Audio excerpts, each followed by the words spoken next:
Heed well, listeners, for this world is darkness and pain. From the ice-capped mountains of Jotunheim to the untamed steppes in all their wild splendor. From shrouded Ophir, where dark creatures perform darker rites, to civilized lands like Argus and Zamar, where humans seek diversions, while their petty rulers wage endless war upon one another. The Stygian blackness of night encroaches from all sides, but some there are who stand against it.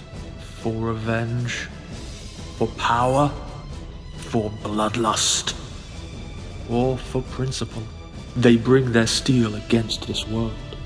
Throk of the wild barbarians, Arven of the Shadar Kai, Daro the Faceless One, and Raylan, the Promised One, Herald of Zalios. Against all they survey, these four will prevail.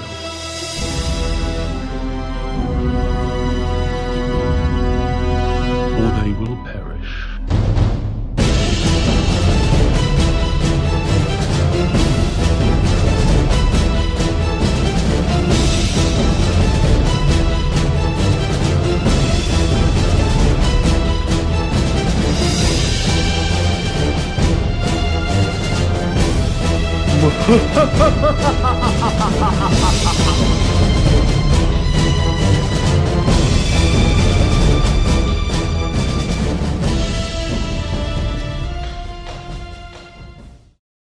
Hello and welcome to Shadows of Archonia. We're live. Yeah, we're live. You guys were watching the same intro I was. I was not watching the intro. Well, pay more attention. No. This is our weekly 5th edition Dungeons & Dragons live stream game. It's episode 51, which would make you think people would know how the beginning goes by now. My name is Steve Boshear, and I will be your dungeon master for the evening. You. And I'm Joshua, and I'll be playing Throk, the Erman, what am I, Storm Herald and Champion Fighter. Yeah. And I'm Alan. I'll be playing, I think we left off with Zalios last time. Yeah. It's been a couple weeks. And Azamar, Death Touch Sorcerer, level 8. 9. Sorry, 9. 9. I'm Carolynn. I'm playing Avin, Shadowkai, Druid, Circle of Twilight. Circle of Twilight. I like playing Sorry, things. I was muted. I'm Matt, and I'm playing Daro, Shadow Rogue and a Vengeance Paladin. And I'm Eric. I'll be playing Ramakan, the Mummy Warlock of the Great Old One. Yes, and what a great old one he is. Questionable. Indeed. Look, if you know D&D, but you didn't really recognize all of those races and subclasses, you gotta know that this game makes heavy use of the Dark Arts Player's Companion, which is an awesome third-party 5th edition supplement created by Jonaman 3000. I don't use it, but that's not because I don't like it. It's because I really love it and want to let others experience it. Anyway, it's a great free supplement that's available online. It has new character races, new subclasses for every class in the game, new spells, including Hemomancy, which is amazing, and can also kill you. And more As monsters. we learned last week. Yeah. Hey, easy. Anyway, and there's some new monsters to throw at your party as well. It's got a really heavy evil. Dark and evil bent to it. Creator Jonaman 3000, he's got a Patreon. You should go support him. Check it out. He releases new content and other things as well, other homebrew content. And but this is the best, not just because we use it, just because, Yeah, that's correct. So, I'm going to talk about that intro that you just saw from the beginning. The music was from J-Man, and he has a YouTube channel at OurMusicBox. And he also posts thousands of free music tracks, and they're all available just because we're crediting him. And also, he has a Patreon for those who wish to support him. And if you value being able to, we value being able to use the copyright free music, so you should go out and donate to him. And the voiceover in the intro by Alexander George M.S, who we know from the internet. Yeah. One of these days, he'll have something we can plug for him. All the digital artwork in that intro is by yours truly. I can be found on Facebook, Twitter, or Instagram as Mighty Works Character Portraits, or on ArtStation under my actual name, Steve Boshear. I do take commissions. It's digital 3D artwork, so if you'd like your own character or party rendered in my style, reach out to me through one of those platforms and let's talk. And if you like our stream and want to hang out with us more, why? I don't know. But if you do, you can join our Discord. And if you're watching on Twitch or YouTube right now, you can find the link in the Discord or for the Discord below. We're all in there. Our regular viewers are in there too. We talk about the show and lots of memes and all sorts of other fun stuff. Each of us, the players, has our own channel where, you know, we have bonus content sometimes. We end up making it canon for the show, but you can really only see it on Discord. So, you know, check it out. Like and subscribe. And speaking of that YouTube, we also archive all these episodes on YouTube. So check it out there. If you're coming here and you're new and you're like, what the hell are all these characters, and you don't know what's been going on, go to the YouTube, watch the archives. We also have one-shots there too of other games we played, and one that I DM, Steve's, Sarah DM'd, and all great one-shots. I really enjoyed them. So, and just to let you know, we do stream every Friday at 8:30 p.m. Pacific time on this channel, Shadows of Archonia. So make sure to subscribe to both channels. Yes. Wow, good job, guys. If you're new to the show, that was the first time that we all split up the credits instead of just me saying everything. It only took us 51 episodes. Yeah. Hopefully, Josh has the intro for the one thing that he doesn't use. Yeah, I didn't even think about that when I assigned that to his part, but whatever. The only character on screen right now not using anything from the book. Listen, Gentleman 3000 knows that I love his stuff. He does in fact know. The NPC Abraxiel is Josh was once upon a time Joshua's player character, and he was built heavily with Dark Arts Player's Companion stuff way before it was cool. That's right. Yeah. Yep. Guys, great work. Wasn't quite a well-oiled machine, but it was still a lot better than just me talking the whole time. So I say we keep that up. So we're never selling out. No, we're never selling out. Cool. So we took the last 2 weeks off. We did a couple one-shots those weeks. One of them was not D&D at all. It was Dresden Files Accelerated, and the other one was a little backstory for Carolynn's character Oven. But now we are back in our main campaign. Our last episode of this game was episode 50. So we're now in episode 51. When we left off, you guys were all in the city of Zahir, which is a teeming mass of mind flayers and their thralls. It is just a horrible place. It's like being inside the belly of the beast, almost in a literal sense. It's covered with ooze. they can read your minds at all times. You're just really, really in a bad place to be right now. And at the end of the last session, you guys had fought off a group of Mind Flayers and Starspawn in an alley on your way out of a basement where you had spent some time recovering. And now you probably need to recover again.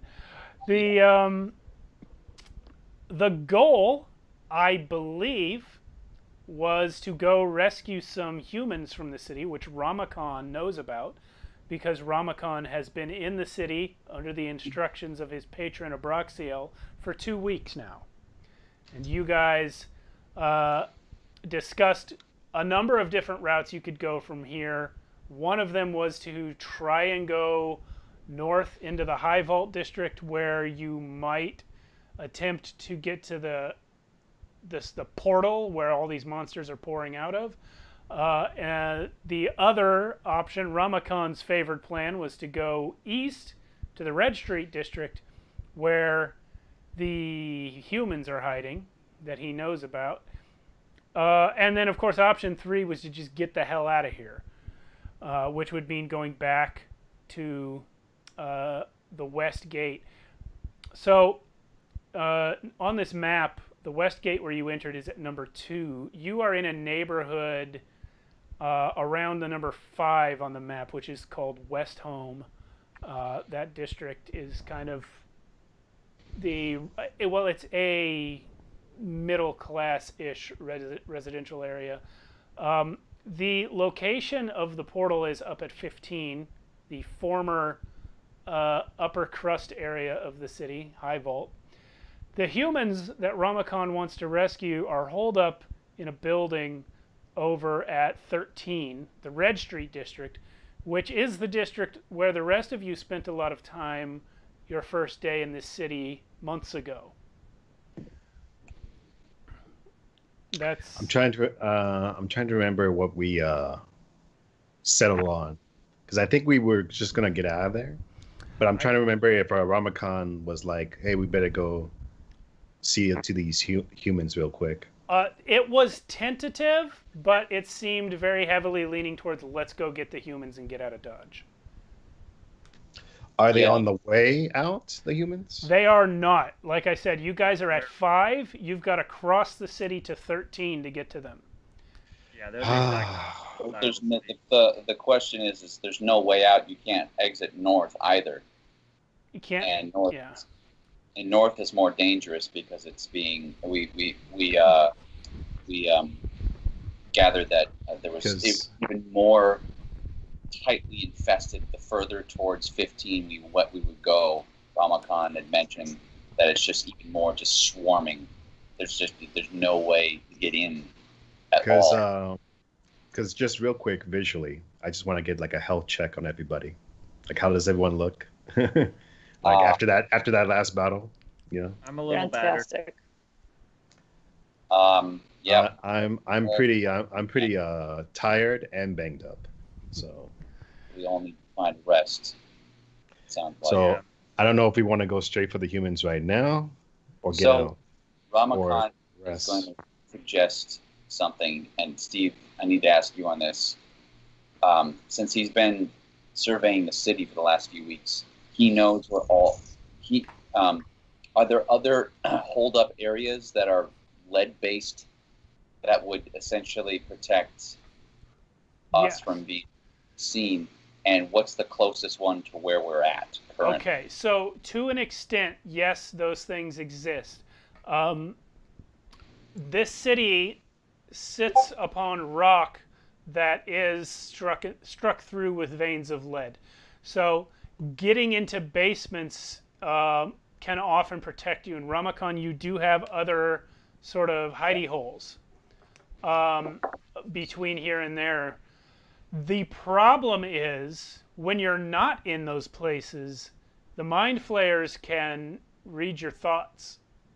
And so walking from one place to the next, they'll know right where you went. Right. However, we're pretty banged up. So here's my thought, Stephen. I wanted to see if I can do this because I don't know if you'll allow it. I want to go to the closest lead-based item, and I want to see if I can, if you'll allow. I don't know how powerful my cantrip Eldritch Blast is, but is it more powerful than the lead? And can I blast and carve out little lead helmets that we can put on our heads? I want that we can put on our heads so we can't be detected by the mind flayers. So at least the crew can't. And I'm thinking, I have a tool. It's a let me look. I forget the name of it. It's like a sort of a pea, I think. A piton. It's a piton. It's a spike. That's steel spike, and steel, I believe, is harder than lead when lead isn't like compressed, I believe, or heated up. Okay. Whatever. Anyway, so I'm wondering if I can. It's theoretically possible, but not in the time that you have. It is. I mean, what you're describing is skilled labor. Does any? Yeah. Okay. I mean, even if you're just going to make a rough coconut-shaped thing that can kind of loosely sit on everyone's head, it still would take a long time to carve that out of bare rock. If you could even find bare rock, because these are finished basements for the most part. So the question is Ramakan would look at the crew. I don't know if any magic spells could do that, or some sort of skill set that anyone has that could make this happen in a.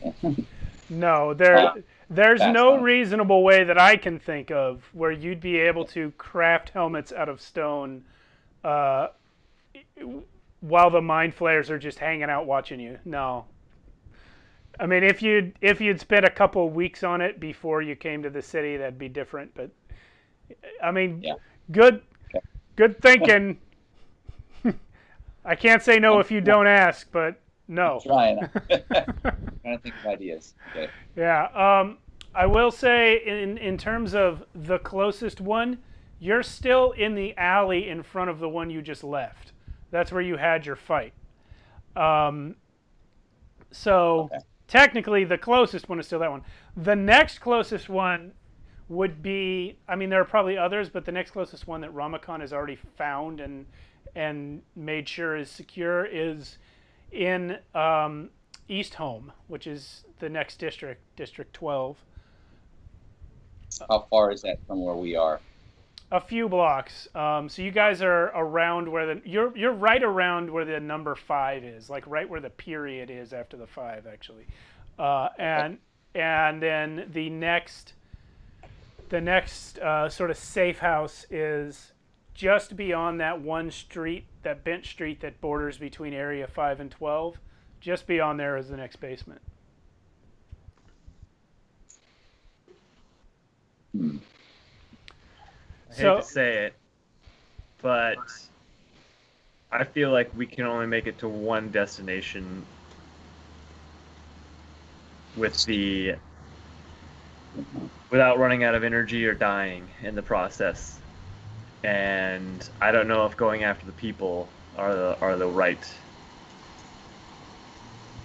choice. I don't think that's the right choice. Well, it's suicide to go into high vaults. Absolute. If the people are hiding away safely, not hurt, we may have a chance. But going to where the heart of all this is suicide. I've done. Bjorn the monk speaks up at this point and says, Ramakan, how is it if these creatures can read thoughts? How is it that they have not yet taken these humans who've been hiding out in the city? They seem to know exactly where we are. In fact, they all turned towards us, you said. Every creature in the city turned towards the gate when we came through it. So how do these humans, how do they live? Who's to say they haven't been taken? What do you mean? Mind flayers play with people. The only reason these humans are alive, to my knowledge, is because the mind flayers are allowing it. It's like a it's like a predator with its prey, playing with it before it kills it. Seems more like a trap to me. They're trying to lure us in. Or trying to lure us away from High Vault. Well, then you have to take that up with Abroxio, who's the one who told me to save the humans. And he's the one who's holding this force field around the city. And why have you not yet taken the humans out if you've been here 2 weeks? Strategizing. If I go to the humans, do you think they're going to trust a mummy upon first glance? No, I certainly wouldn't, but Exactly. What were you waiting for? You didn't know we were coming. No, I did not. But one must take his time before he makes his move. How many of these humans do we need to rescue? Steve, how many? I don't know if I know.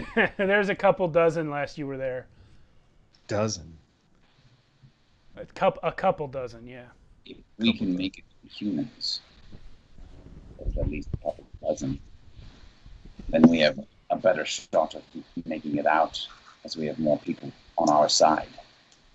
Are any of them fighters or adventurers? Do I know the information, Steve? None of them are, well, adventurer is a fuzzy concept for you. You're a librarian. But definitely there were weapons in the group. One of them was in a guard uniform, and a couple others had weapons. Okay.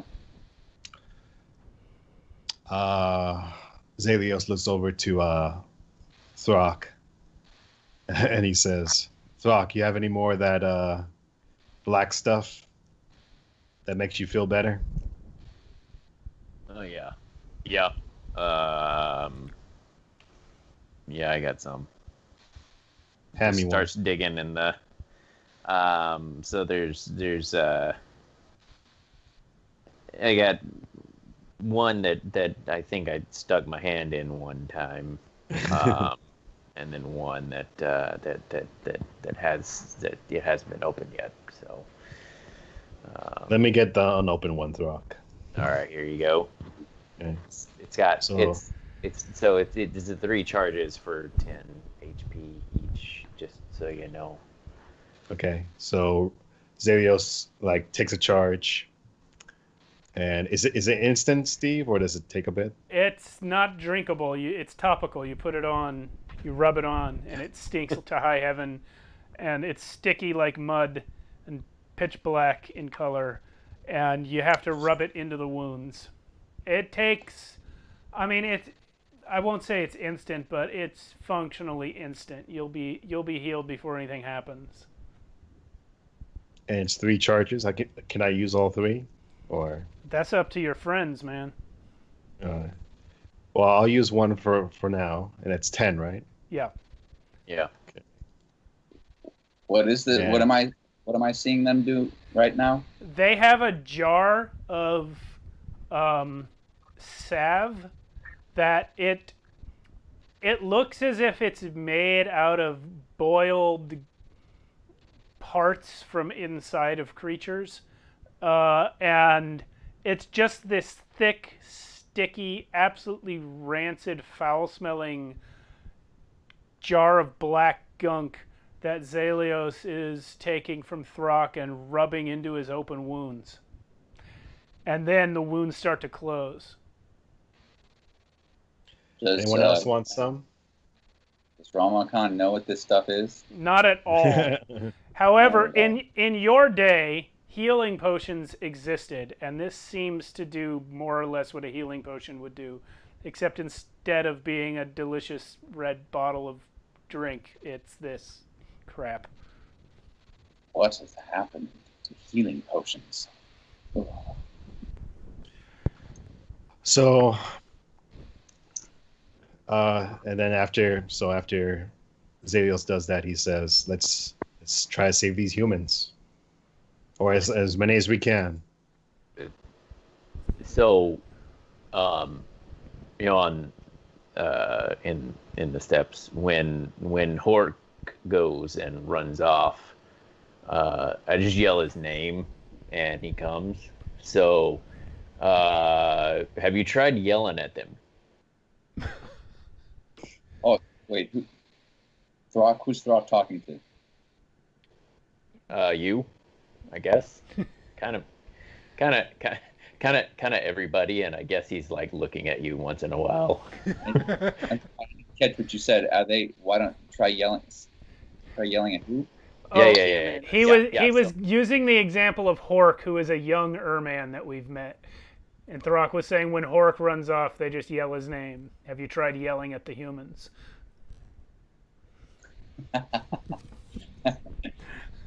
No, Throck, I have not. Not yet. Well, I mean, I can be pretty loud, so if you want me to, just let me know. I may take you up on that, my friend. Until then, we must stay alive. Right. So, we make... This is the last thing I'll say before we decide on saving the humans. If we can stop this whole thing, we can save a lot more humans. It's so Zelios kind of looks at Daro and he says, I think you and me both know that at our current state, that's not possible. I learned that the hard way from that last encounter. If anyone... Oh, go ahead. Sorry. No, I was going to say, it took all my being to not get controlled by those things, those mind flayers. And there are many more where you want to go that are more powerful than what you saw.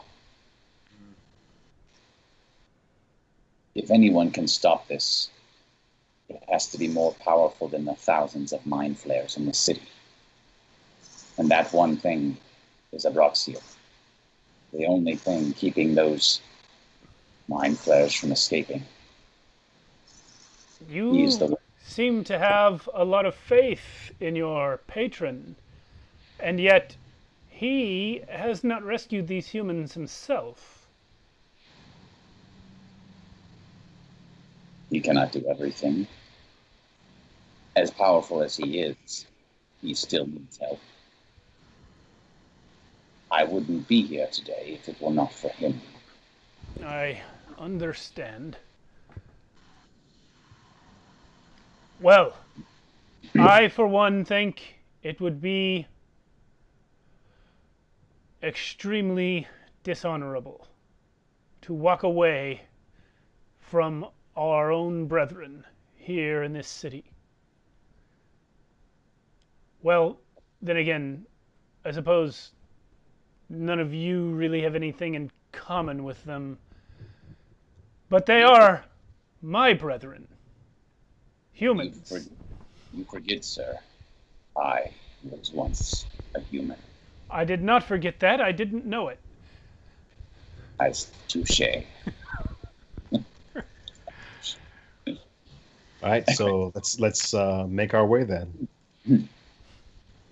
Yes, I agree with the corpse and the devil. On the way, Steve, can I use that the Power Stone to get back a slot? Yes, you can use the Pearl of Power, and additionally, while you are going to get it out, you find the two items that you guys just recovered from that house you were in that you have not identified yet. There was a ring and an amulet. Oh yeah. Okay. I just need to attune them, right? Yes, you will learn how they work when you attune them. Can I do that as we're walking? It's supposed to be a rest while you do it, because you need to concentrate on just that for an hour. So, no, I'm going to say you can't do it while traveling. Okay. All right. So but the stone's okay, right? Yeah. Is there a place we can go, Steve, that I know of? What would be the safest place that Ramakon knows of that we could at least head towards that's on the way to the humans? Like I said, the next basement that is protected, like the one you were in, is on the way there in Area 12. And Ramakon would know. Sorry, interrupting you. There was a chest in that last one. Yeah. And I was unaware of it. But would Ramakon know if there's one like that or something maybe that could aid us in our journey in the other basement? No, you didn't go through stuff because you don't need food or drink or sleep. So, you know, you knew about the chest, but you hadn't opened it because it was locked. And what was the point? There wasn't going to be anything in there that would defeat an army of mind flayers. So, no, you're not aware of anything there except that you will have stocked up on whatever edibles you could find in case you needed to hide the humans here on the way out. Okay.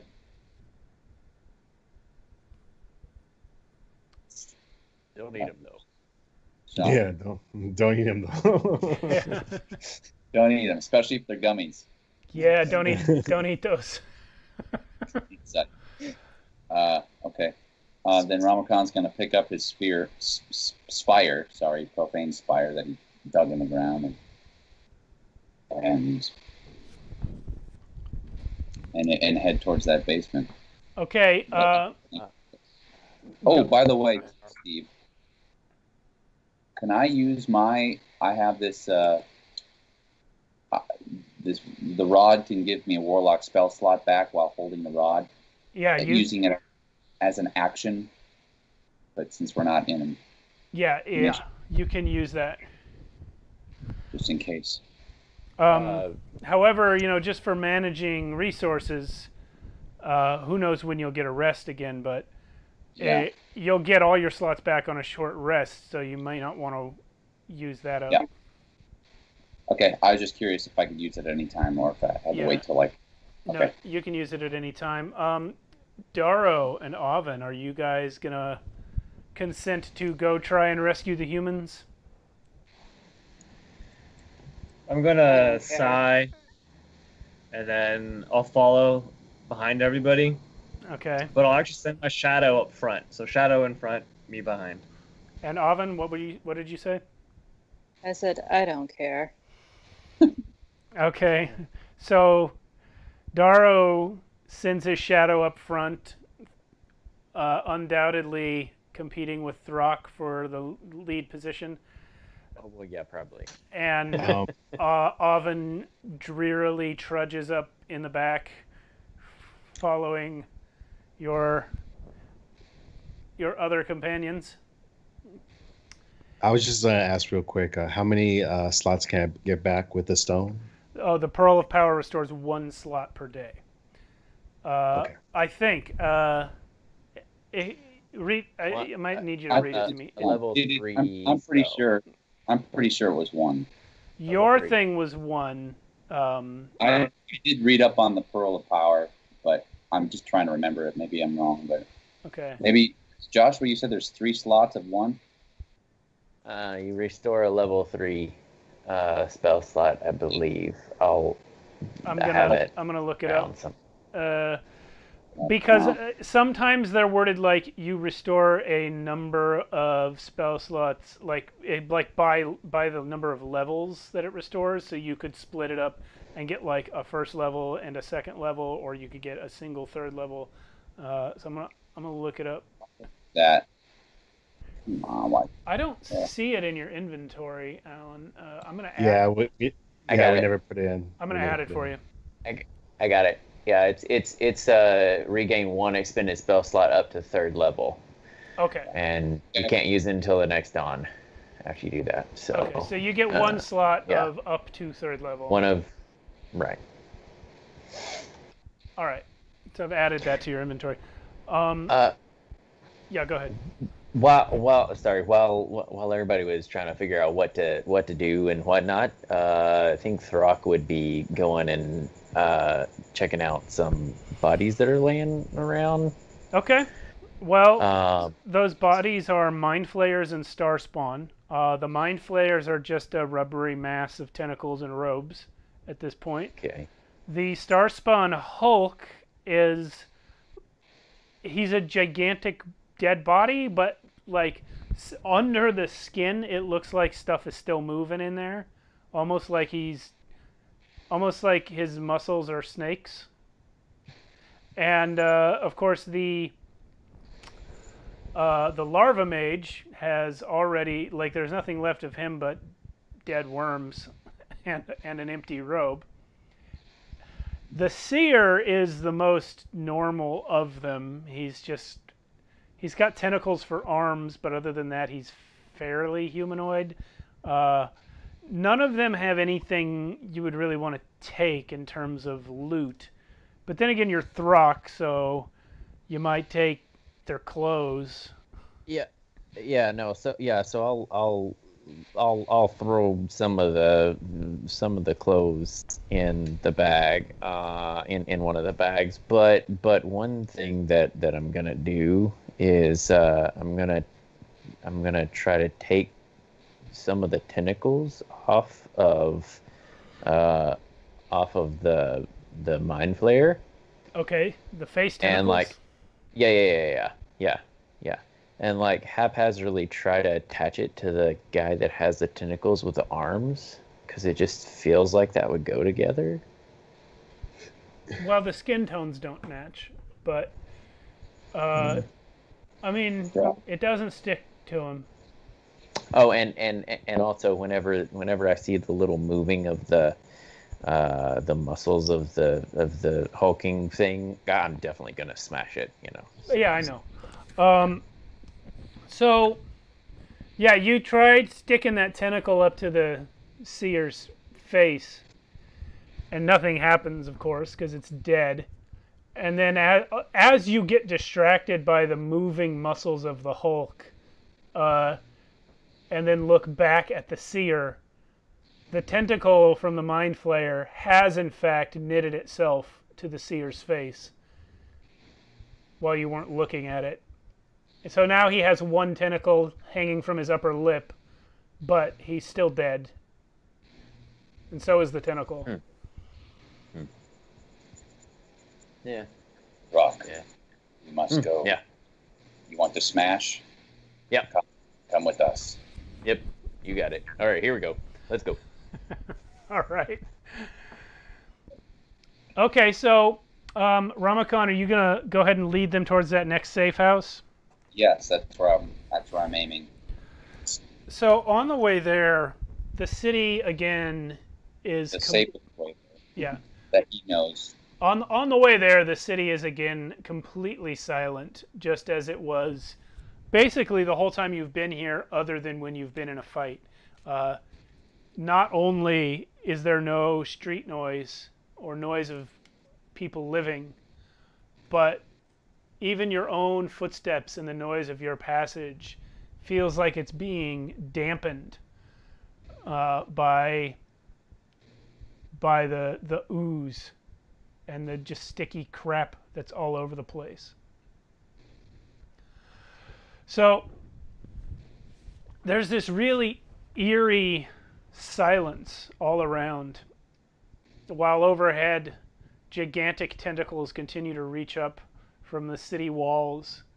It's almost as though you traverse the gaping maw of an upside down octopus, because the tentacles are coming from all the city walls surrounding you, and you guys would be right in the middle of them. And they reach up towards the storm cloud gathering overhead, but none of them can exactly make contact with that cloud that is forming because of the dome, the barrier standing between the city and the outside world. And those tentacles push against it, and they stretch it a little and then are forced back.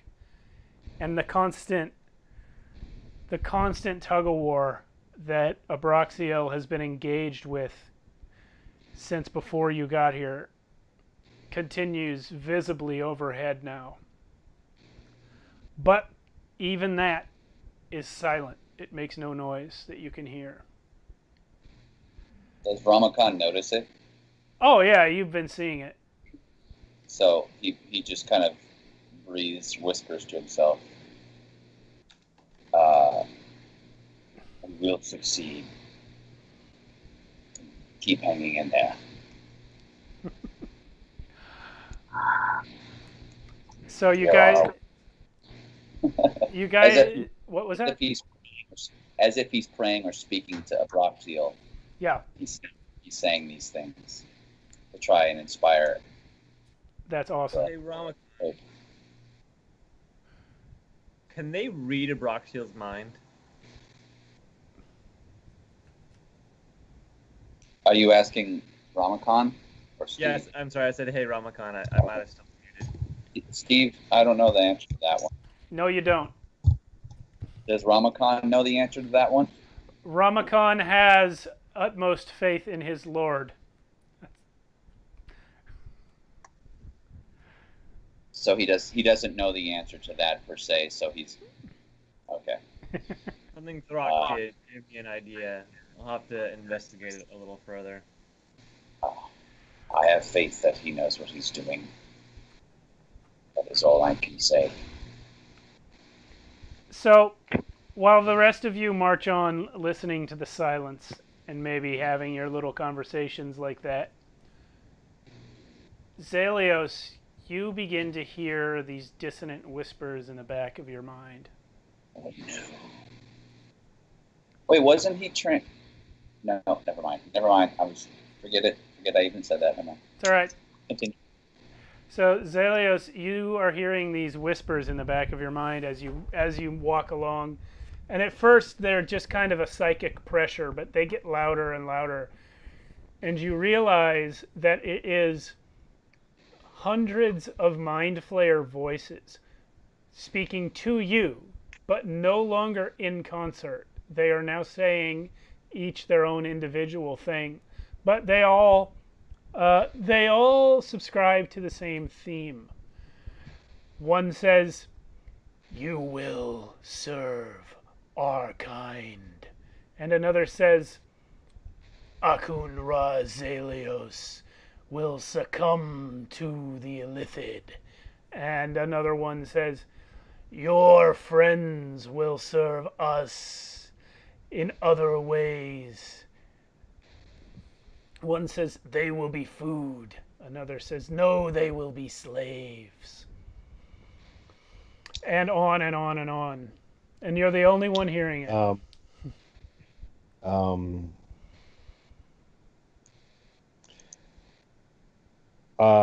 In Zelios' mind, Raylan tries to cloud out the voices by singing.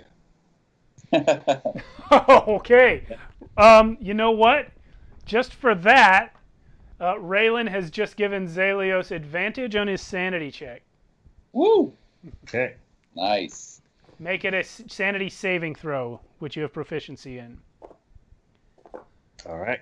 And advantage. Yep. That's pretty clever. First roll is pretty good. Okay. All right, definitely gonna go with that first one. It's gonna be a 19. Okay, Zelios is able to remember what kind of song is Raylan singing? I was gonna ask that question. He's singing the song his mother used to sing to him. Okay. Back when he was younger. I was hoping you'd say that. But it's definitely a louder pitch. So he's. So yeah. So the thing I think a lot of people forget is that Raylan's mother was also Zelios' mother, and so that song is definitely going to work to steel him up against this assault. Whew. Okay. However, it is not enough to stop you from hearing the occasional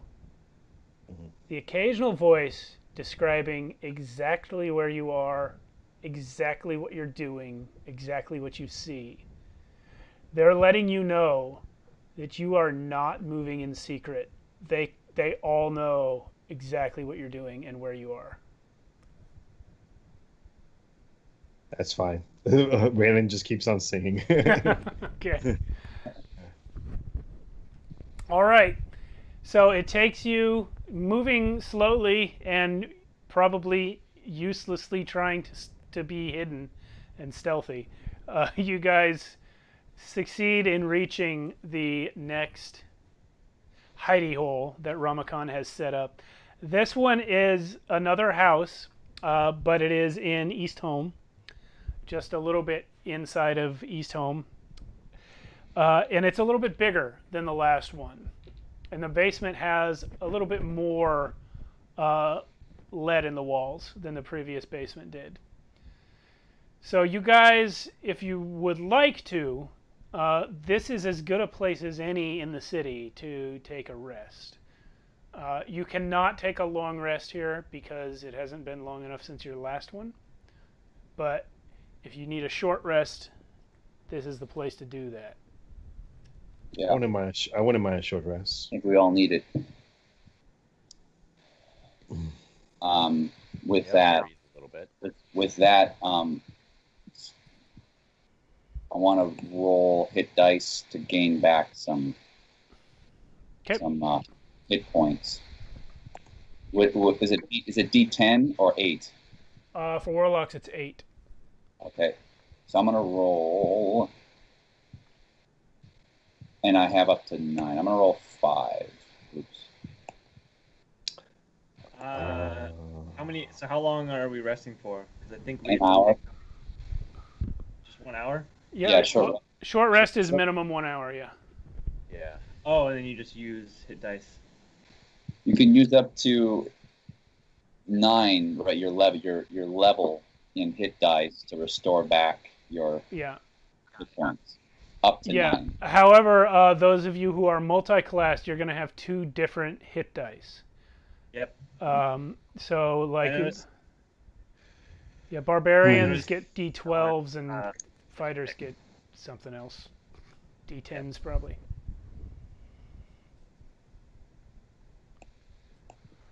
Oh, I see.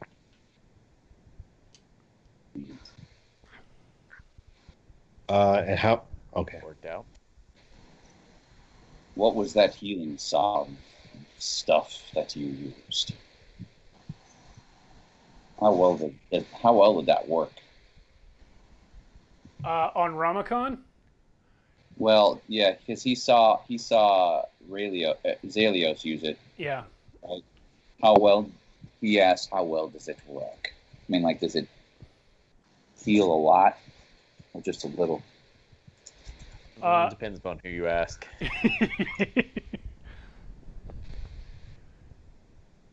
Yeah, it does indeed depend upon who you ask.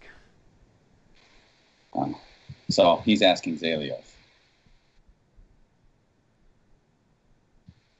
I think everybody's busy rolling hit dice right now. Yeah.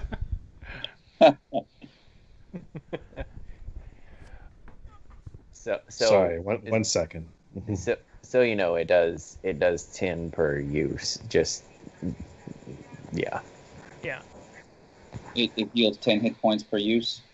Yeah. How many uses are there? So we have 4 left currently. Total. All right, then. Short rest doesn't get back any slots, right? Not for a sorcerer. I think you get some stuff back. I don't know what. Steve, during this time, Ramakant wants to. He starts thinking about this letter that he has in his bag. Okay. It's a letter that has a question that he's never been able to answer, but he's forgotten completely about until he takes this rest as he kind of mends his wounds. Okay. Are you going to pull it out and look at it? Yes, he looks that. Yes, he takes it out and he looks at this letter, and he just contemplates in his own mind. Okay, the question on the letter, which is now an entire age of the world old, much like yourself. The question written on the letter is, how can prophecy exist while free will also exists? For the agency of mortal creatures would tend to alter the shape of the future, and yet our seers claim to be able to foretell that future.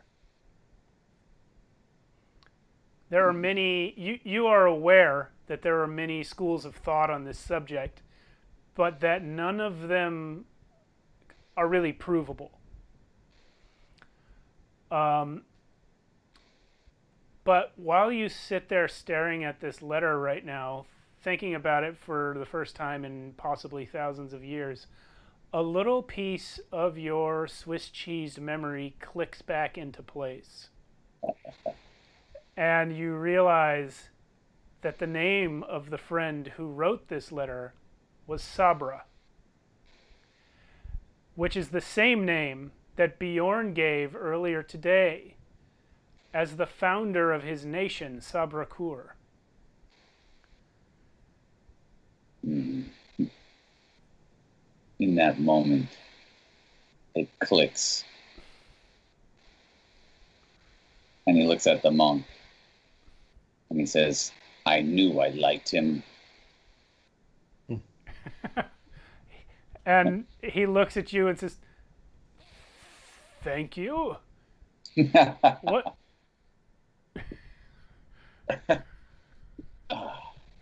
You'll have to excuse me. It has been millennia. The man you were referring to that started the nation that you hail from, that man was my friend. What do you mean? Sabra was your friend? But Sabra lived tens of thousands of years ago.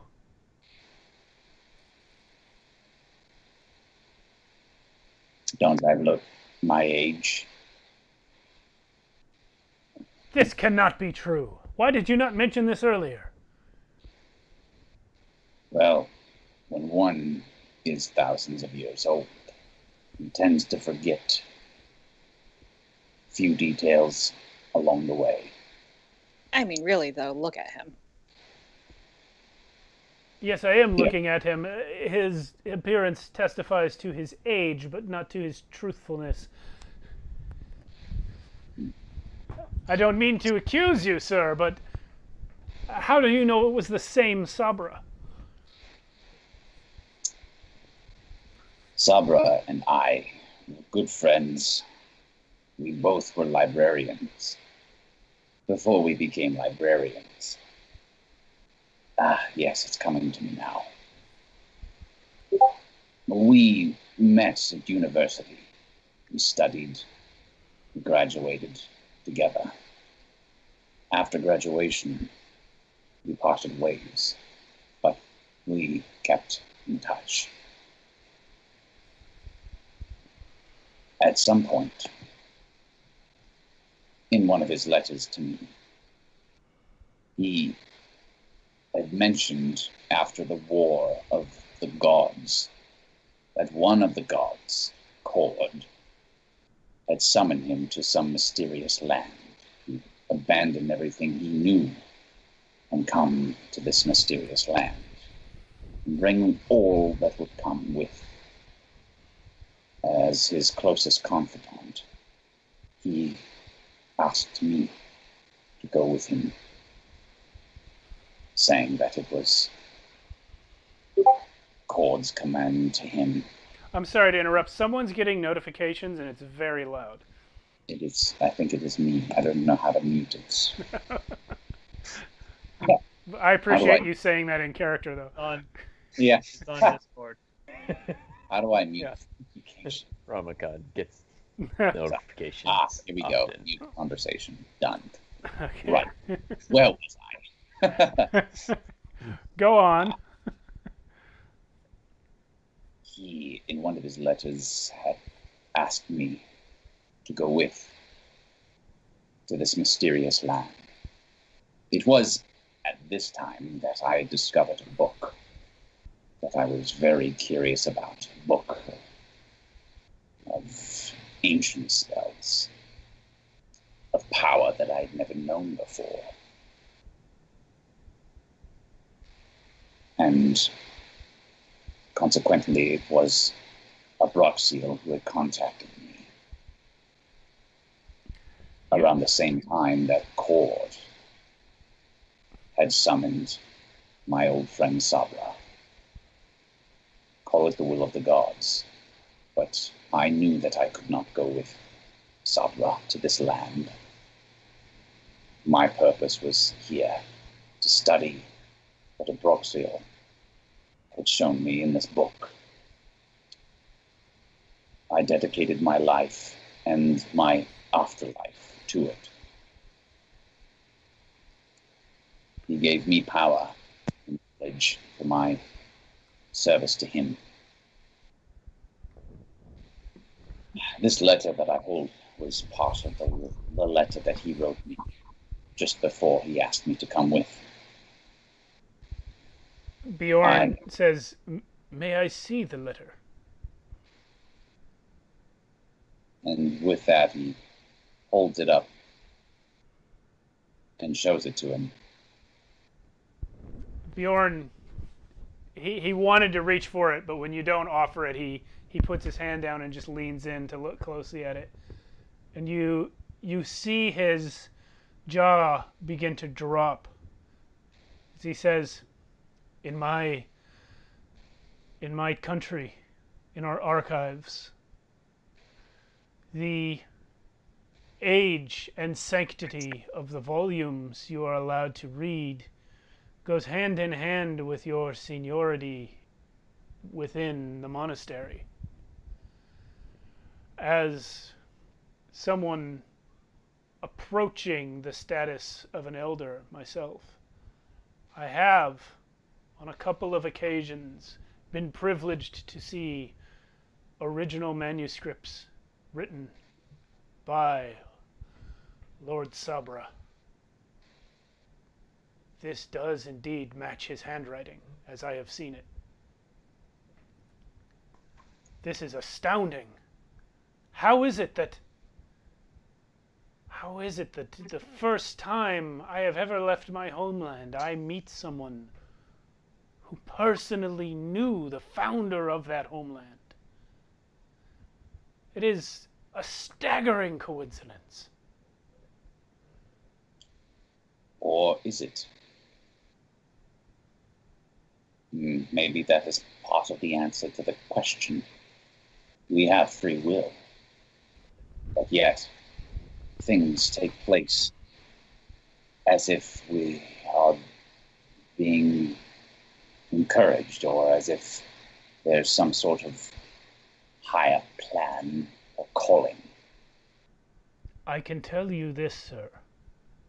Before Sabra passed, he believed he had the answer to this question. According to him, there are many paths to the same goal, and that time may branch as a river, but if you stand high enough, you can see all the branches. He believed that Cord saw a place where the branches of the river compressed again into one, and my elders who sent me out from my homeland believe that we have reached that time now. This is why I was sent, for they believe that the final battle is coming, that Cord prophesied through Sabra many years ago. With that grain of dislike, with that revelation, Ramakan just he takes like the deepest breath that he's ever taken in his undead state. if he could breathe. He is capable of breathing. He doesn't need to, but he can. And like he feels, if he could, as an undead person, like a light bulb went on in his, like you can see the light in his eyes, if that's possible. Yeah, that they're always glowing red, actually. Okay.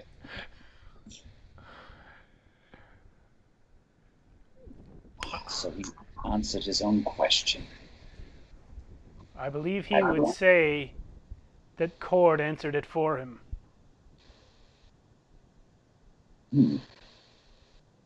This Cord.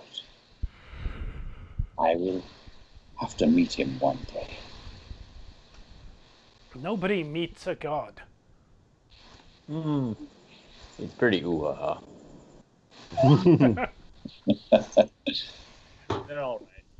Then we shall say if it is his will. Bjorn looks at you guys who are like, yeah, whatever. It's like, nobody meets a god?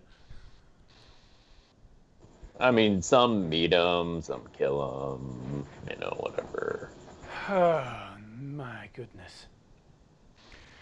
All right, so at this point, what else do you guys want to do in the long rest? I was just going to say, can I take an opportunity to attune to one of the items? Yes, do you want to do the ring or the amulet?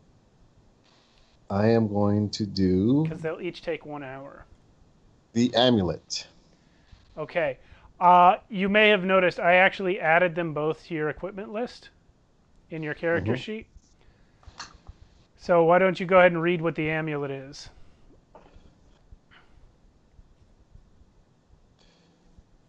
The amulet, you are hidden from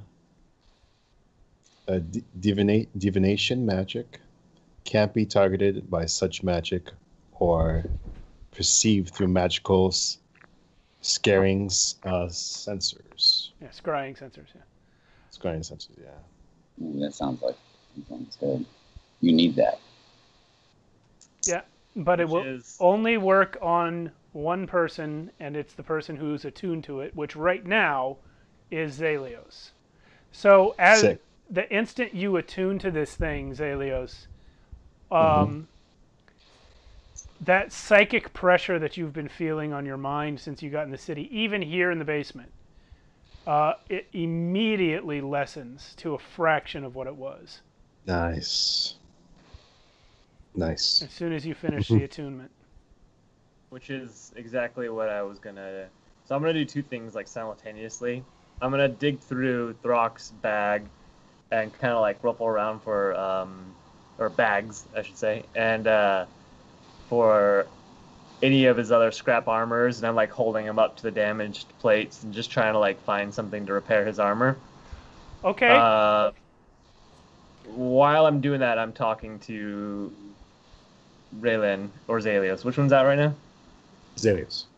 So I turn to him, and without knowing what the amulet is, I'm like, how do we get out of their sight? How do we block their ability to know where we are all the time? Because that's a major disadvantage we have right now. And I have some ideas and some theories, but there's got to be something. Well, Zelios says, seems like you won't have to worry about me anymore, because this amulet seems to be blocking them from me. Is this like your fourth amulet now? Like I believe he is. Oh, no, I only have 2. No, 3. You've got your Paylor one. You've got the amulet of Robert Fair, which teleports you to the castle, and you've you've got this one.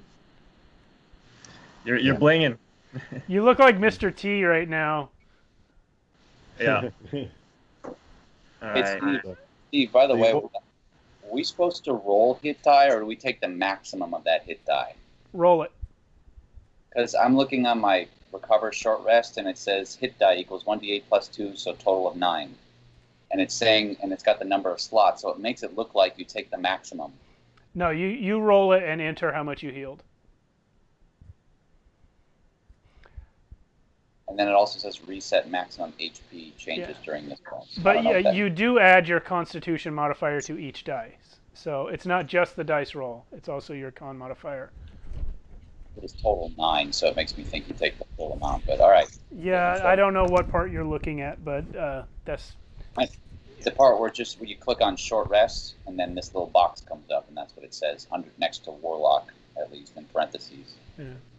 I don't know. That's what... I mean, 1d8 plus 2 would be 10.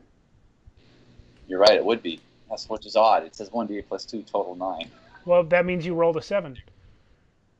Huh? That means you rolled a 7, right? Yeah, that would mean 1d7. So it's not the max.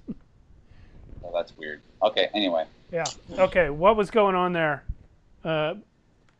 with Zelios and Daro?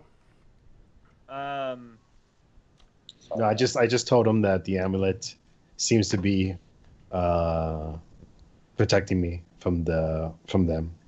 But as far as you guys, I'm not sure. Raylan tried blocking their calls by singing in my head, but I'm not sure if you can do anything like that. I don't know the song. Throck starts humming in his head. Throck. I don't find much in Throck anyway. Throck, roll an intelligence check. Sure. Well, really good. 13. Okay, so you almost forget where you are while you're singing, but because Oven's there, you suddenly remember that you're in the middle of a Mind Flayer Death City. But man, it was hard to both sing and to be present in the moment at the same time.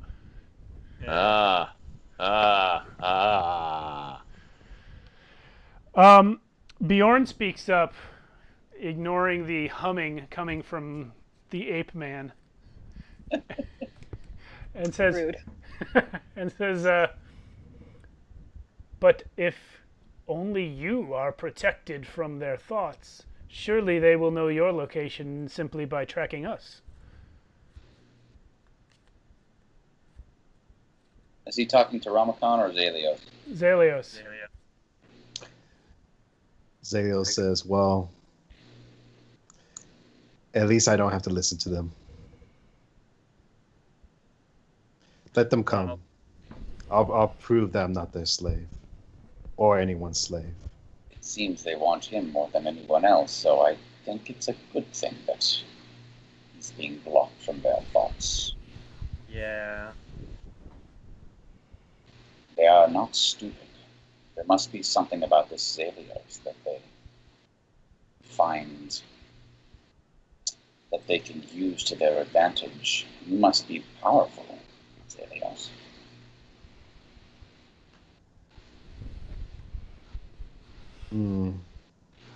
He just attracts... Not powerful enough. Not powerful enough.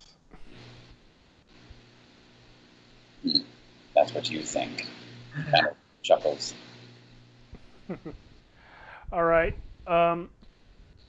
So, does anyone want to do anything else with the What? Did I find any good pieces of armor? Oh yes. Junk to fix there were thing. Tons of armor pieces. Do you have maybe not a ton, but... Do you have a skill that would be you think might be applicable to doing repairs like this? Go fish.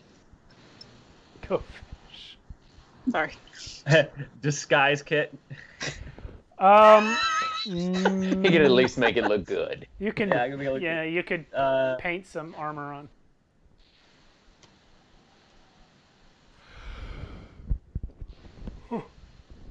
Excuse me.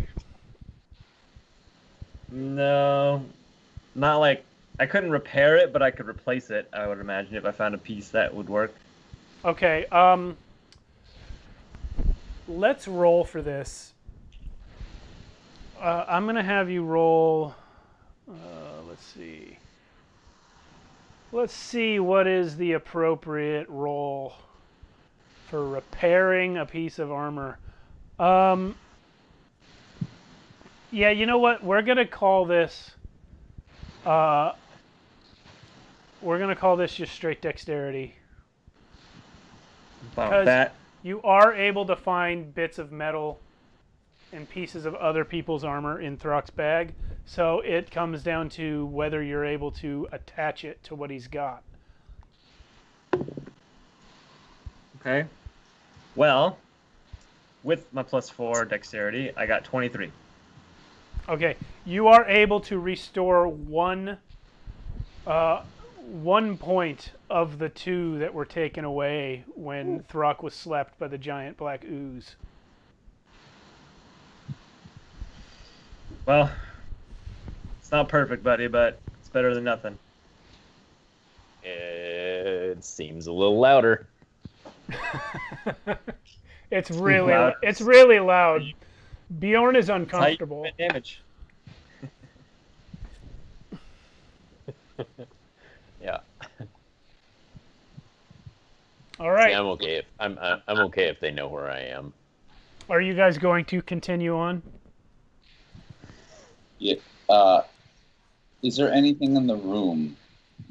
I mean, Ramakan would know anything in the room that he saw the whole thing with them finding an amulet in the other chest in the other room. So now Ramakan's thinking maybe there's things that he just didn't notice before, but that are in the room that may like hidden. Yeah, can you do like a check for anything like hidden? You don't need to roll. I'm just gonna tell you up front. There's nothing of interest in the basement or in the building above. This was it was someone's house.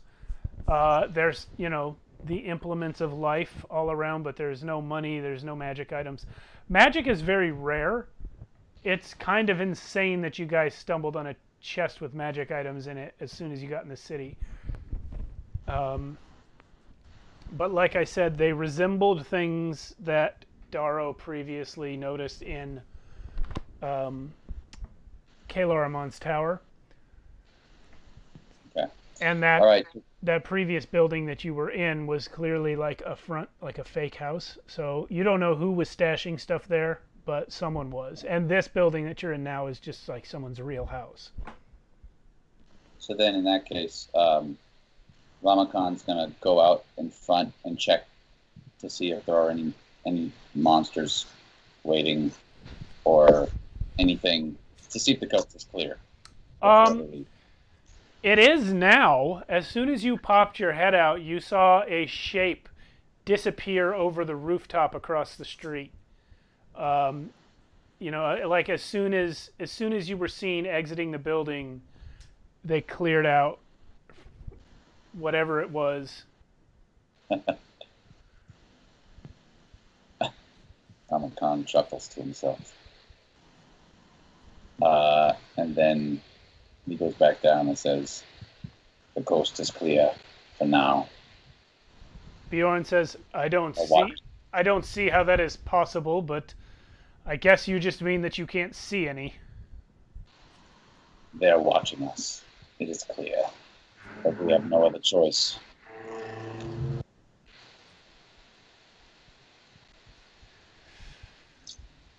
Okay. Are you guys all going to continue on now? Mm-hmm. Okay. So, in this manner, you guys are able to make it across the city sort of slowly. As you travel, you all start to catch glimpses of shapes, indistinct shapes, flitting between alleyways or in windows or on rooftops, and then ducking out of the way before you can get a good look at them. But you are clearly being physically followed now. How far are we into the city? Where are we at now at this point? You are able to travel well into Zone 11, which is Southholm.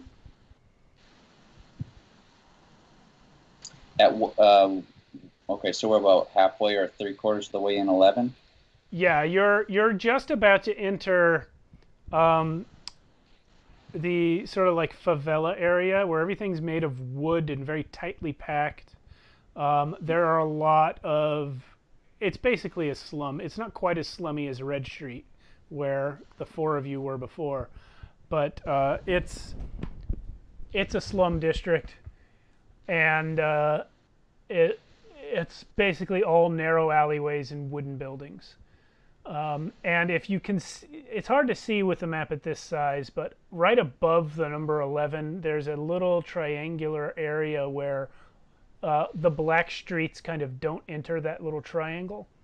That's because it's all like dirt alleyways instead of paved streets. And that's where you are. Robin's going to go ahead and wild shape. Into? Direwolf. Okay. They must be following us more closely now that they can't track Raylan mentally. Yes, they are curious what happened to him. Clearly, they're going to up their game. They want him now that they cannot see him. They're going to want him even more. Yeah. We must make haste. The faster we can get to humans, the better chance we'll have to survive. Better the chance we'll have to survive. I can speak, I think. Yeah. So you guys are able to pass through the favela district and all the way into Red Street, where the paved streets sort of become broken and old. There has been no upkeep on the cobblestone here in decades. Where there are stones left at all, they have many cracks and grooves in them from carts and carriages and horses. The buildings are filthy. Things are run down, falling over. Because of the situation in the city right now, there are places where things are still on fire and black smoke just sort of rises into the air endlessly. But the place that Ramachan leads you is a tavern, which is very familiar to the four of you, because it is the Horse and Serpent Inn. I know this place. Where Zelios once murdered a teenage girl who refused to have dinner with Raylan. The good old days. Yeah. Back before anyone knew there was a Zelios. Wasn't exactly your brightest moment. Yes, also this is the room where Throck attempted to sneak. Yeah. What do you mean attempted? And this is right before the alleyway massacre that we did all together. Yeah. Well, remember, you moved to a different inn after you killed the girl and after Throck snuck in to get the coin back and the body. Like a thief in the night. Like a thief in the night, tiptoeing loudly right across the open space in front of the bar, the bartender. Stopping only to get food. And the girl's dead body and the coin. Oh, yeah. And then kicking open the back door to get out. And then giving the coin back for kicking in the door. So does Ramachan have, like, does he sense that, like, they start to get all weird when we enter this building? I believe that Daro and Zelios just discussed it out loud, didn't you guys? I mean, yes, we never said exactly what happened, but yeah, I said out loud, not his brightest moment, and I remember this place.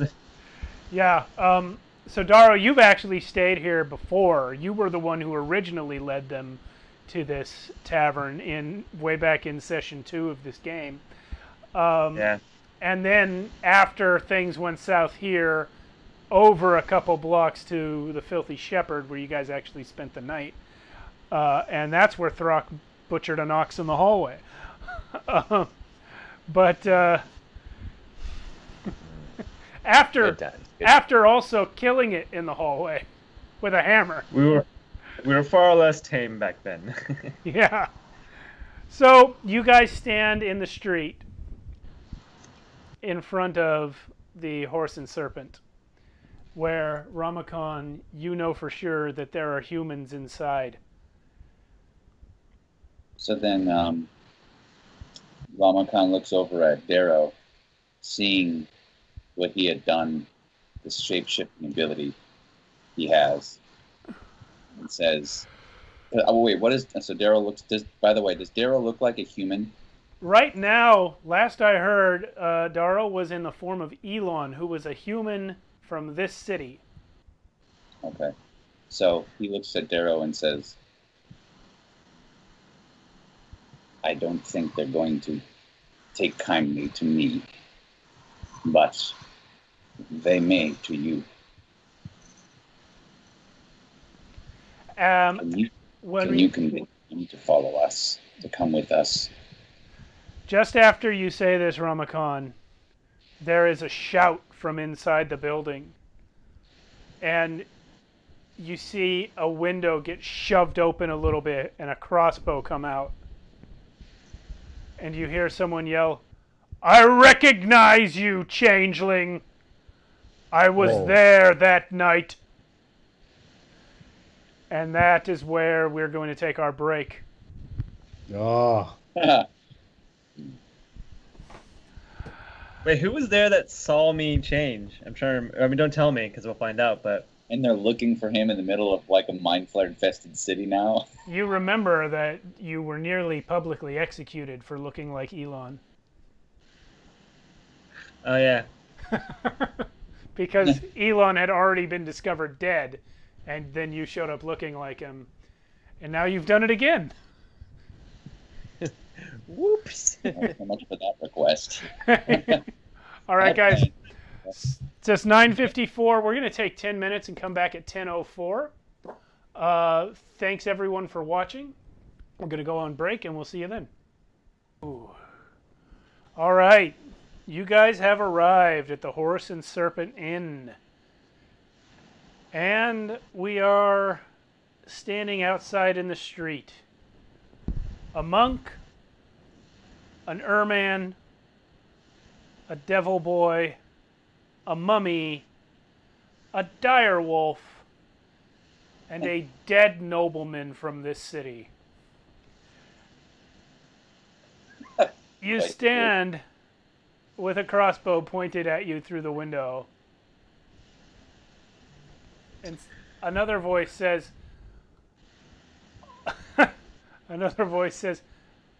"I recognize the hairy one! He killed Fat Hamar!"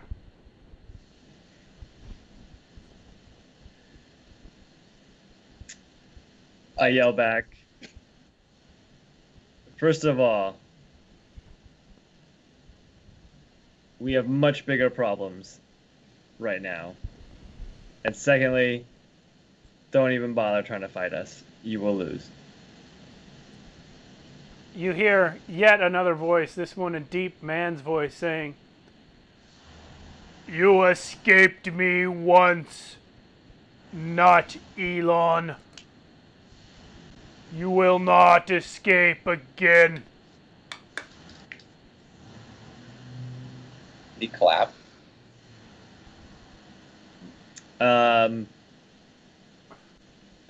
You remember me. I don't remember you, so sorry.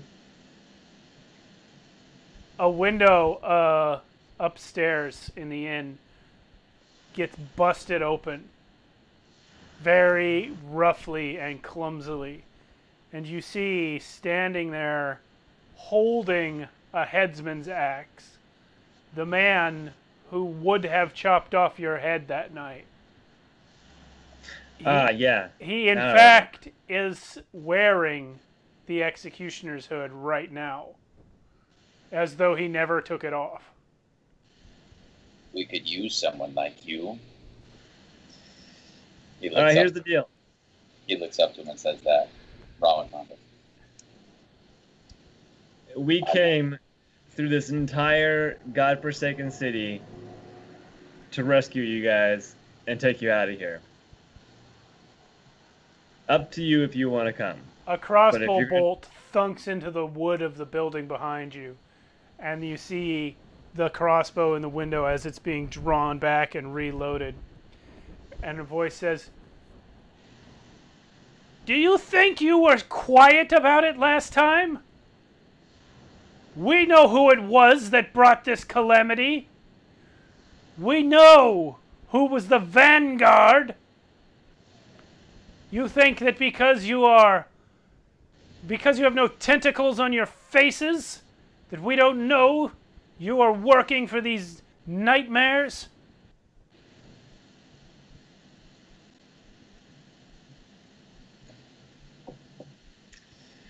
I got nothing. I didn't even want to come save these guys anyway, so what do you guys got? By the way, Steve, did Abe kind of foresee that these humans wouldn't take too well to maybe a mummy, assuming that's all they were going to see when he tried to save them? Abe never seems to have too good of a grasp on that sort of thing. Okay. Okay.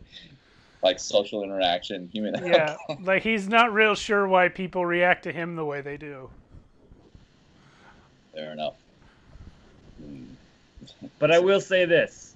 Aim that crossbow at me again, and I'm going to draw my bow and arrow and aim it towards them.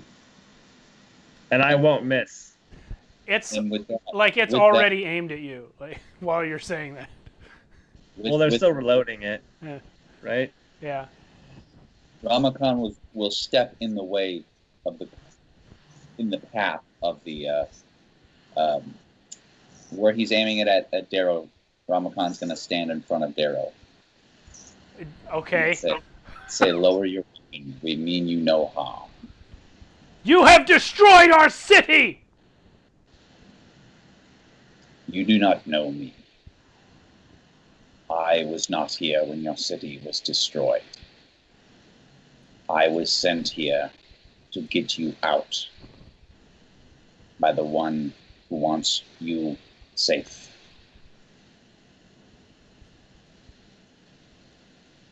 I know I'm not much to look at, but I'm no tentacle or ooze, I can tell you that. But if we stay here much longer, that may not be the case. We have seen much in this city of late. We have seen oozes that are alive, the dead who walk, the living who are dead. We have seen buildings that live. We have seen creatures like octopuses that walk on two legs. We have seen horrors beyond imagination. And you think that we are suddenly going to start listening to them?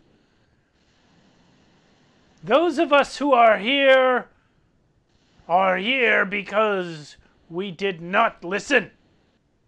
Because we do not do what the voices tell us. Did the voices speak to you with their lips moving, or was it in your head? I don't... What do you want? You can see us, and our lips are moving. We are not trying to take over your mind, which is the character nature of a mind flayer. They want to use you as slaves. The only reason why you're still alive is because they've allowed it. They're playing with you. You see you are surrounded by monstrosities, even such that I have never seen in my thousands of years.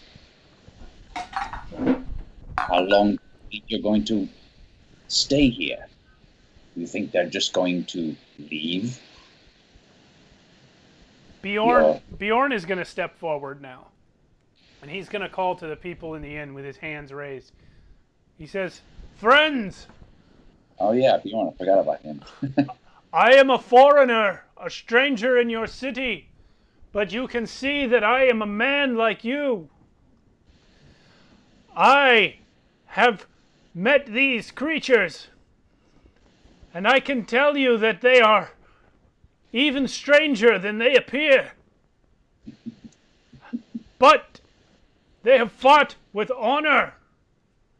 I have seen them do battle against the darkness here and outside the walls. They rescued myself and my 2 comrades before they even knew our names. These creatures are hideous, disgusting, foul, evil-looking monsters with unpleasant breath. But they mean good to humanity. And I tell you, this one here, pointing at the mummy, and this one have been arguing in favor of coming to rescue you, the humans of the city, to get you out beyond the walls. You have no choice but to stay here and wait for the mind flayers to flay your minds, or to come with us and take a chance that we can get out of here alive.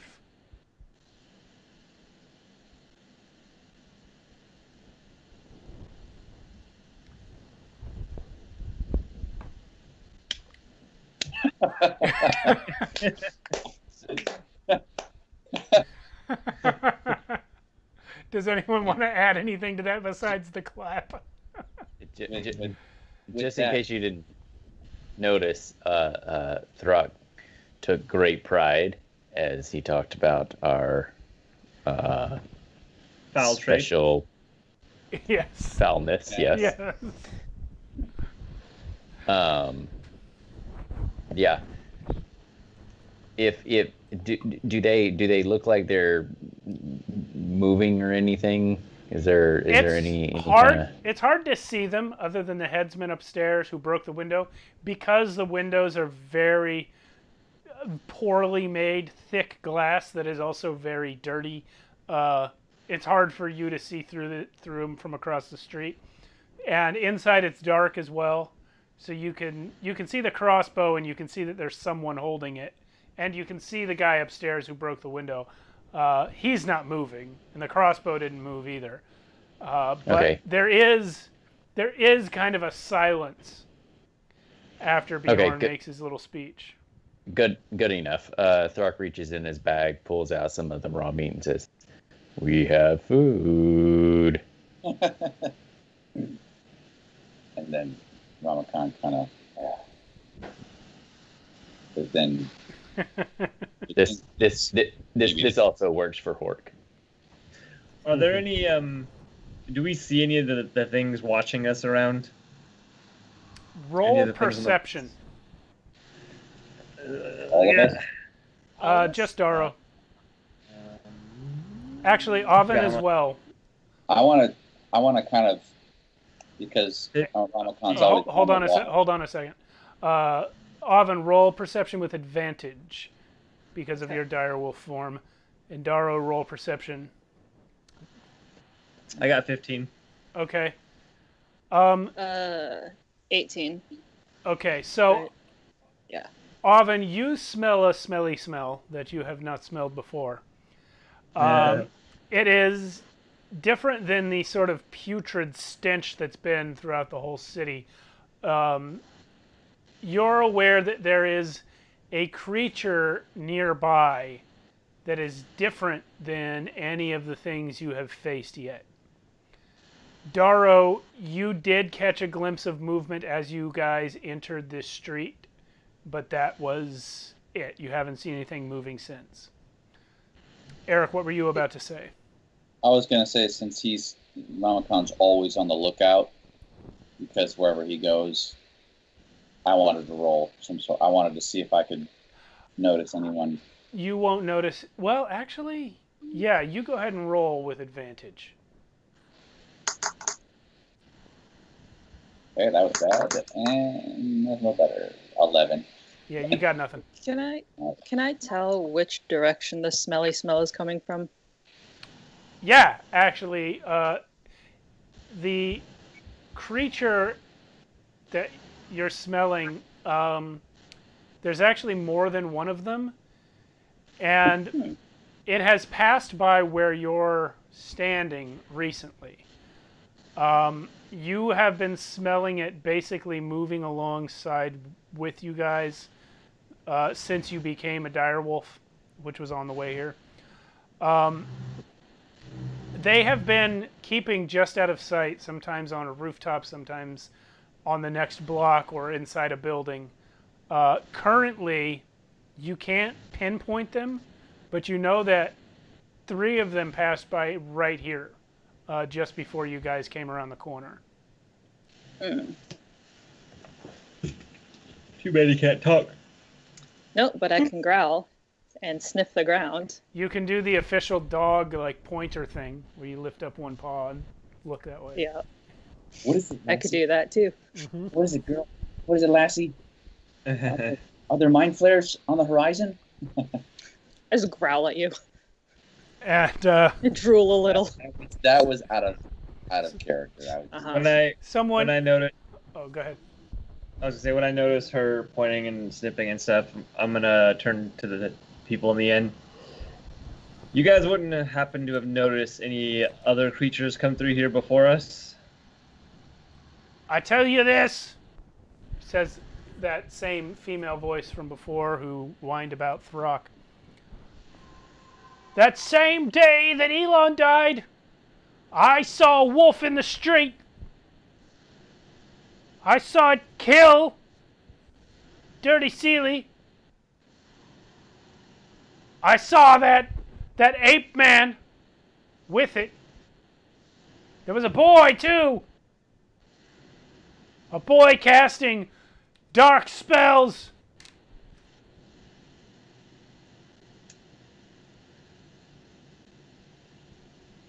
Well, you must have us confused with somebody else. Yeah, that sounds a lot. We're here to save you. Yeah, we've seen a lot of like wolves and boys and apes on our travels, so that's not uncommon. I've never seen a demon in the street before. Have you been looking around? Not really. Not if I can help it. Listen, we want to get you out of here. We're trying to lead you to safety. Just come with us. Threatening us or the thousands of these mind flare, oozes, tentacles, whatever's they are, that you've seen take over your city. A door in the front of the building opens up, and you see there a man who is, he's got a shake in his right arm, like a tremor, and he had trouble opening the door, like it happened real jerkily, but he's looking very steadily at Throck. What does he smell like? A dude who hasn't showered in forever. And he points at Throck. He says, "Is the meat good?" Oh yeah. How old is it? 8.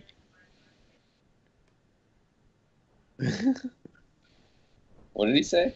He said 8. Yeah, 8. Come. Just you. Yeah, okay. Yeah, Throck will start walking that direction. Let's see what happens. Okay. So Throck, you approach the front door of the inn.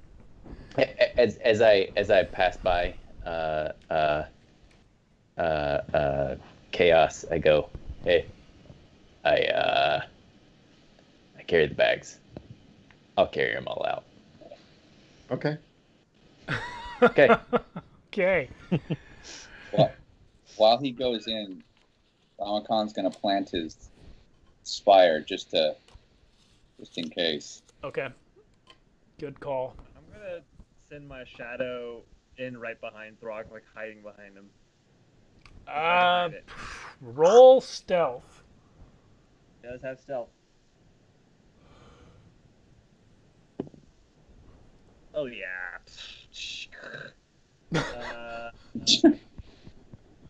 God, math. 25. Okay, so yeah, the shadow manages to stay directly in Throg's wake and not be seen by the creatures inside. Because Throg is huge and Elon isn't. He's got back. Yeah, he's got the bags.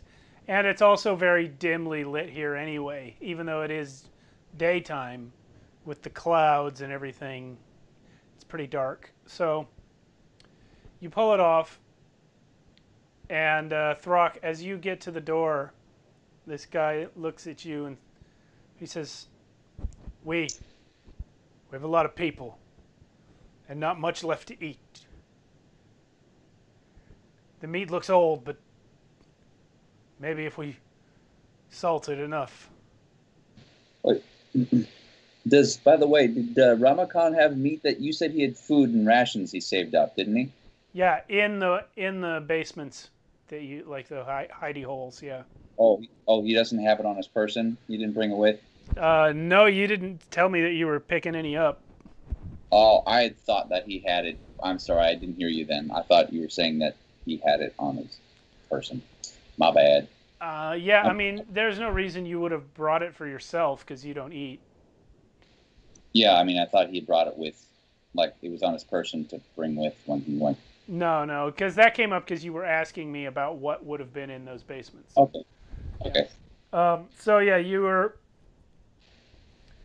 at the door, Throg, and he clearly wants the meat more than he wants to not be near you.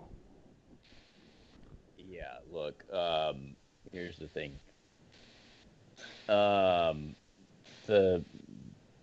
one that's, like, I don't understand it, but the ugly one, I guess, I don't know. He says that we need to, and then he looks out across the street at everybody, and then comes back and looks at you. Yeah. Well, he says that we need to get you out, so you could just all come out, and we're not really that far, so you can get more food. I can get you more food just out there. I've got some though, so you can have whatever you want. Just kind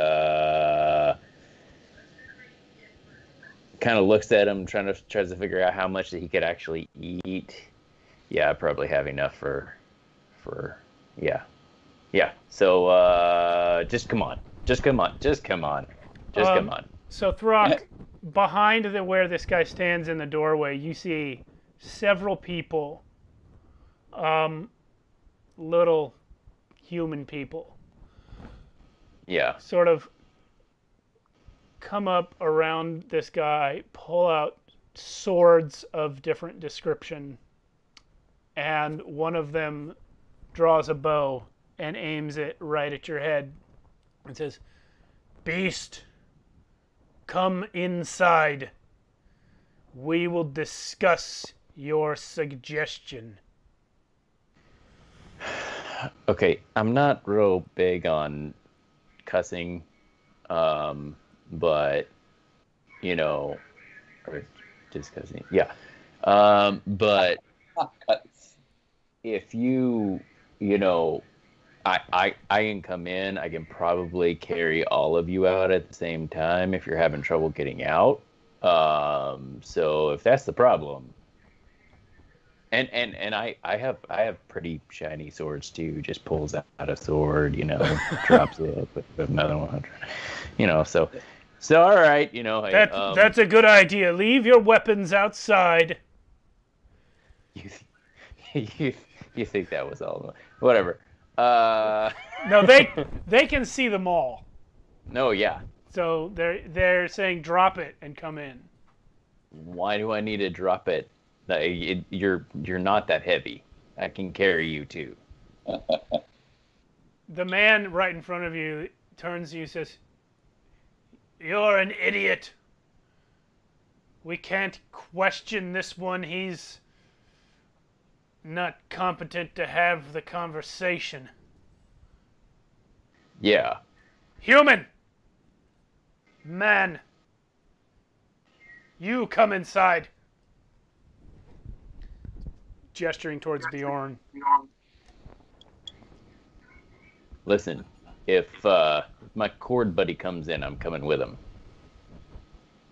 When you say that, there's a woman in the back of the room whose head snaps up and looks over at you. Mm-hmm. And she is going to stand up slowly, point her finger at you, Throck, from behind where everyone's looking at you, so only you can see her, and she's just going to say,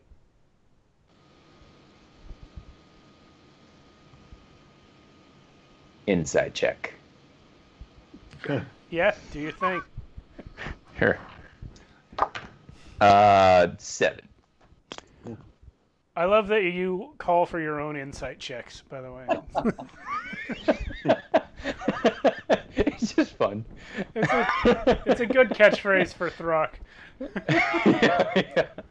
Yeah. Brock would actually say that because he's not that conversational. Yeah.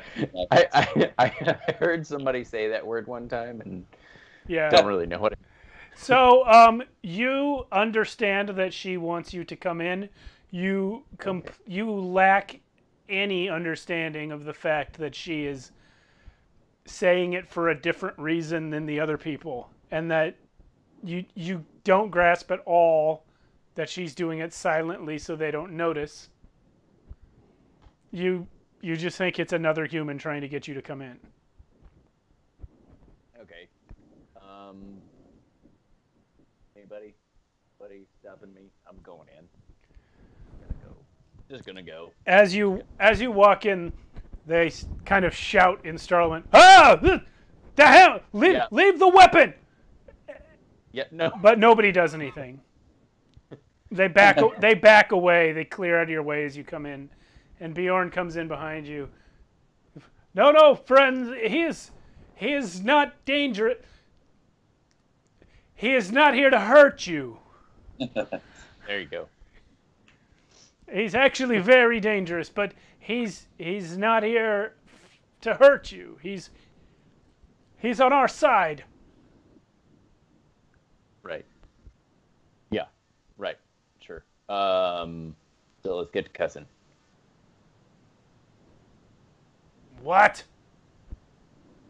Yeah, I don't know. You wanted to do something other than just leave, so let's do that so that we can leave. What are the rest of you doing? Are you guys just waiting out in the street? I've been sniffing around. All right. Yeah, I'm I'm looking around. cops. My bow and arrow ready. Okay, you guys don't detect anything. Zalios is waiting for Throck to come back out because he said he's going to carry them out. So Okay. All right. And Full confidence. Yes, I like it. we don't have much time. So there's the entrance. And there's the Throck. Yeah. And here's Bjorn. And then all these people with weapons were sort of around the door. This guy's actually just a blacksmith, but he's got his blacksmith hammer. Here's the dude with the crossbow that was by the window. The headsman is this guy. He's come downstairs. None of these minis actually have a bow and arrow, but we'll say it was this guy. And My shadow's still hanging on Throck's backside. Yeah. So the shadow's inside now. This woman is the one who stood up at the mention of Cord. And there's just a bunch of other random townsfolk inside here. So as you come in,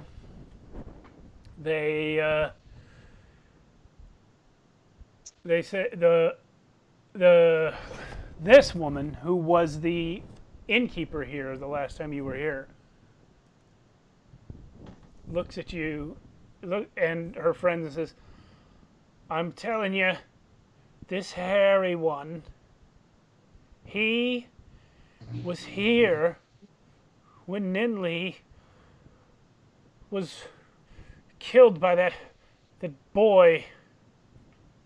He came back and he took her body.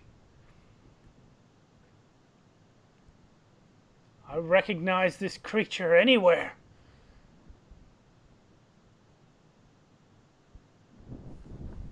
And wait, hold up. You saw that? Never mind. Sorry.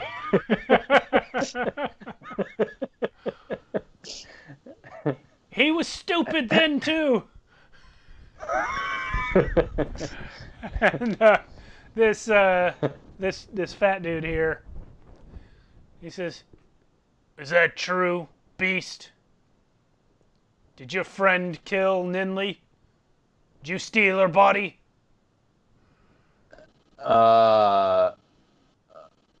Okay, I don't know who that is.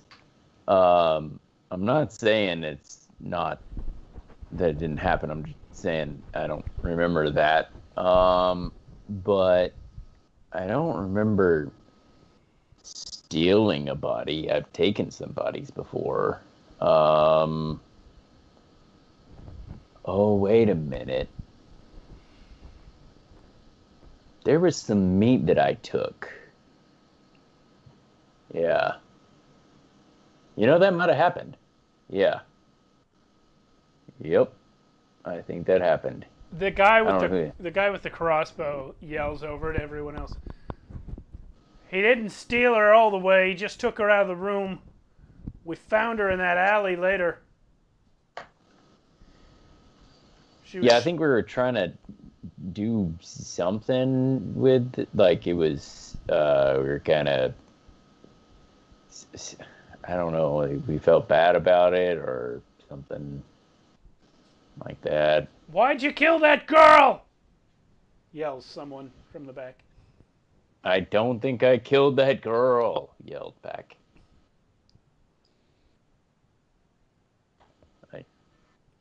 "Well,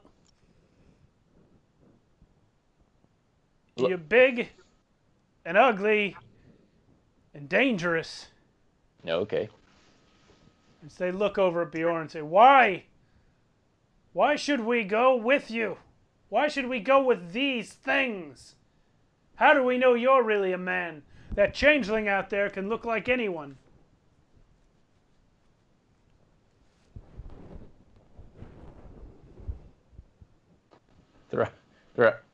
Throg looks a little bit at Born. Meh. Yeah. Bjorn says, I admit I cannot prove that I am a human to you any more than you can prove the same to me. These new friends that I've made have many strange abilities. But again, I remind you that you are here waiting to die. And with allies like these on your side, you have a much better chance of making it out of here. Please come with us. I do not wish to see you dead.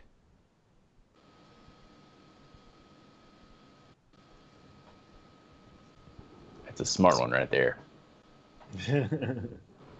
Yep. Not quite as smart as but you know. This woman He'll is gonna look, the woman from the back who gestured to Throck previously. She's gonna lean around and look at Bjorn, and then she's going to walk around the bar and offer him a drink. And then she's going to whisper something to him. and he will whisper back, but nobody else can hear it.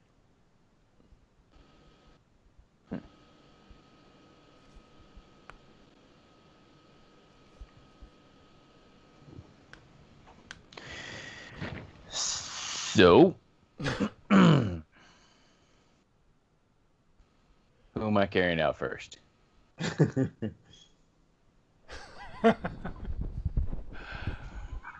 They get, when you say that, they get their weapons ready, like they're gonna defend themselves. And Throck probably can tell that that's a little bit. Oh yeah. A bit of a yeah. Throck knows what a fight looks like. Look, okay. See, here's the thing.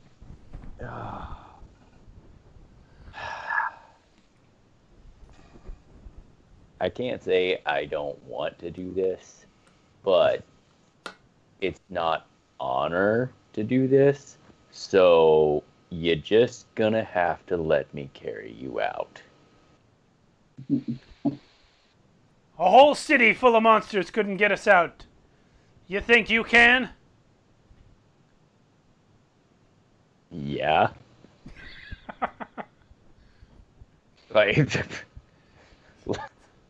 Like you're heavy or something? What, you weigh like a bag?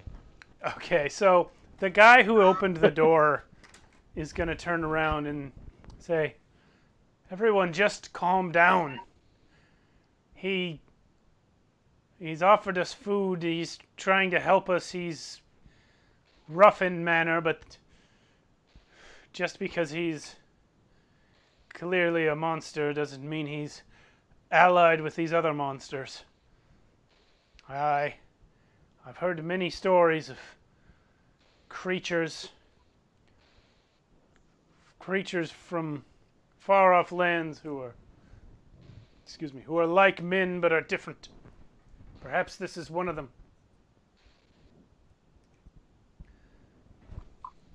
He certainly is not the same as these other horrors we've been seeing outside. And he turns to you, Throck, and says, "But tell me, what is the purpose of leaving? Why would we leave?" He reaches out to you, and he actually, like, straightens your armor while he's talking to you. Almost as though he can't, like, not.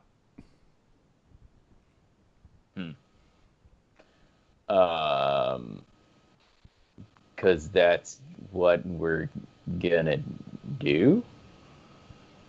This is our home. We can't leave Zahir. This is where we live. Look, you know what?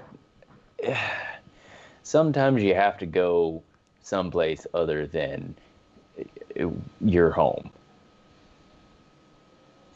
Okay? Look, do you think that this is home for me?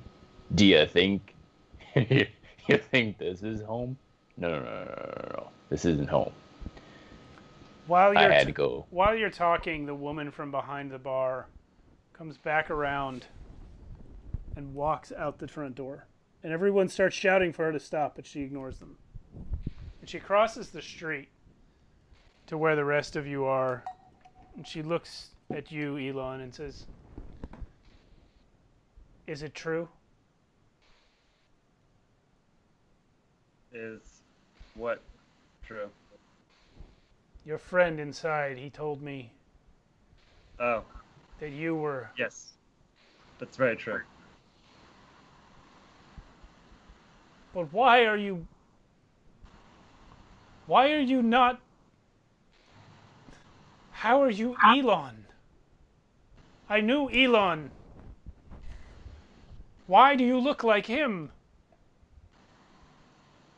Well,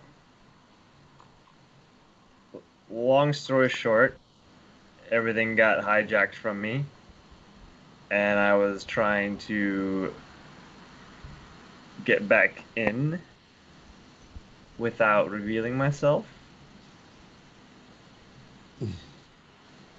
And you can just do this?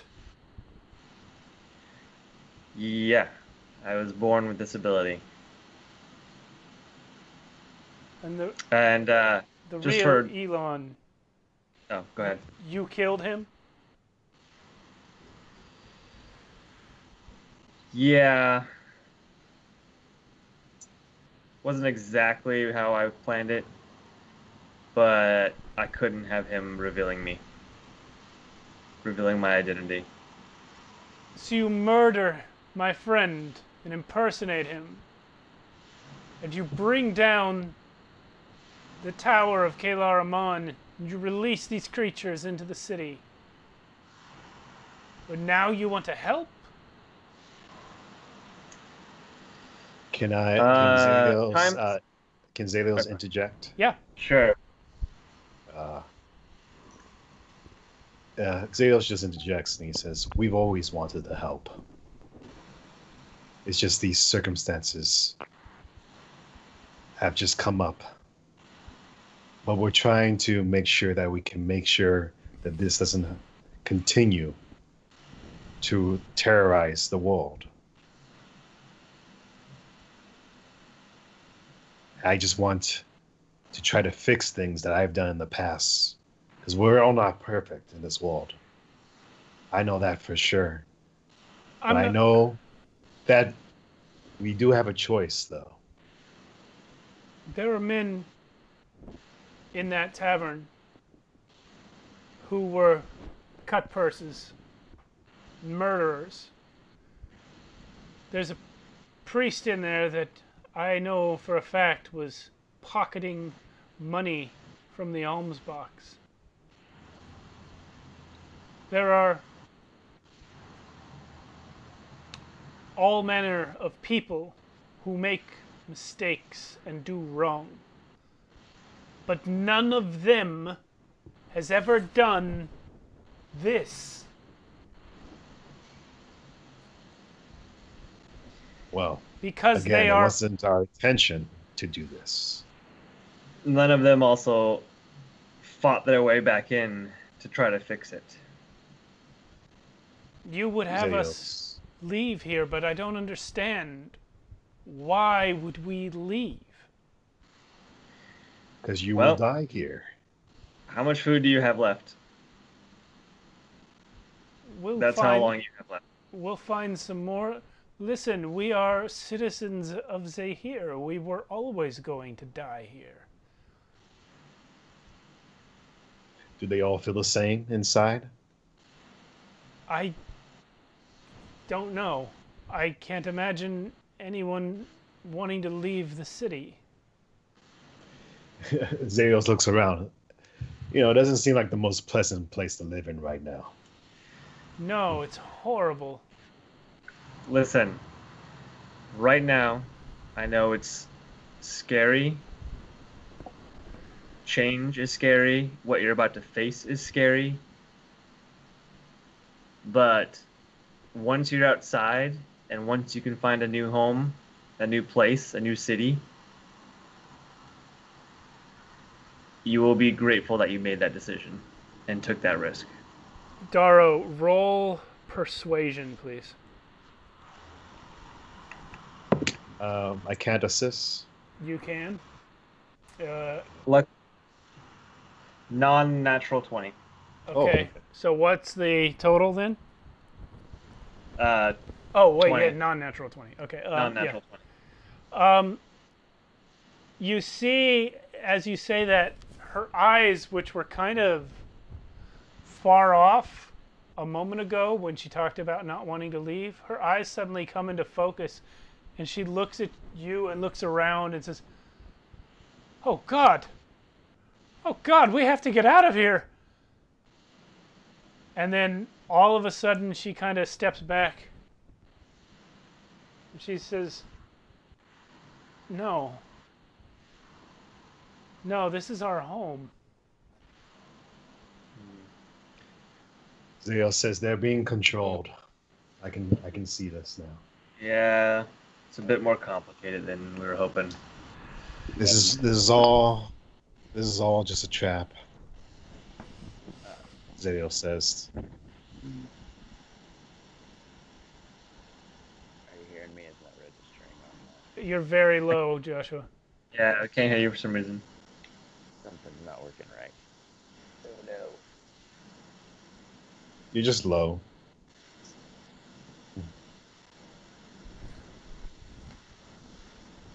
Okay. Yeah, we have been hearing you till now. Yeah. You probably just have to switch it back to the right mic. Yeah. That conversation took place outside, right? Sorry. Yeah, right by where you are, Ramakan. He interjects and just says, "You wouldn't happen to have any lead helmets, would you?" She looks at you even more confused. Is that... Do you eat lead helmets? What? Oh, do they not know what lead is? They know. She knows what lead is, but she doesn't... I mean, why would you want a lead helmet? Mind flares are known for controlling the mind. In order for you not to be affected by them, you need something to block their telepathy powers. Lead blocks their power. I Is this don't true? have any lead.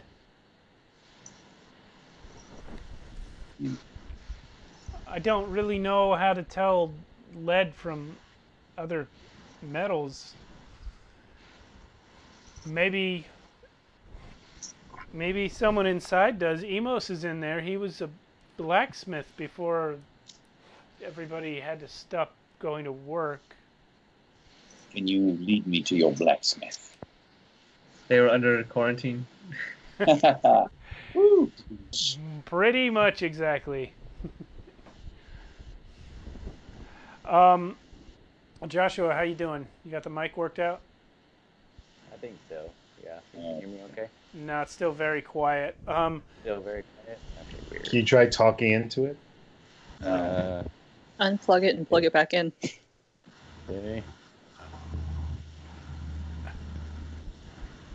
I don't want you to not be able to participate because of the technical issue.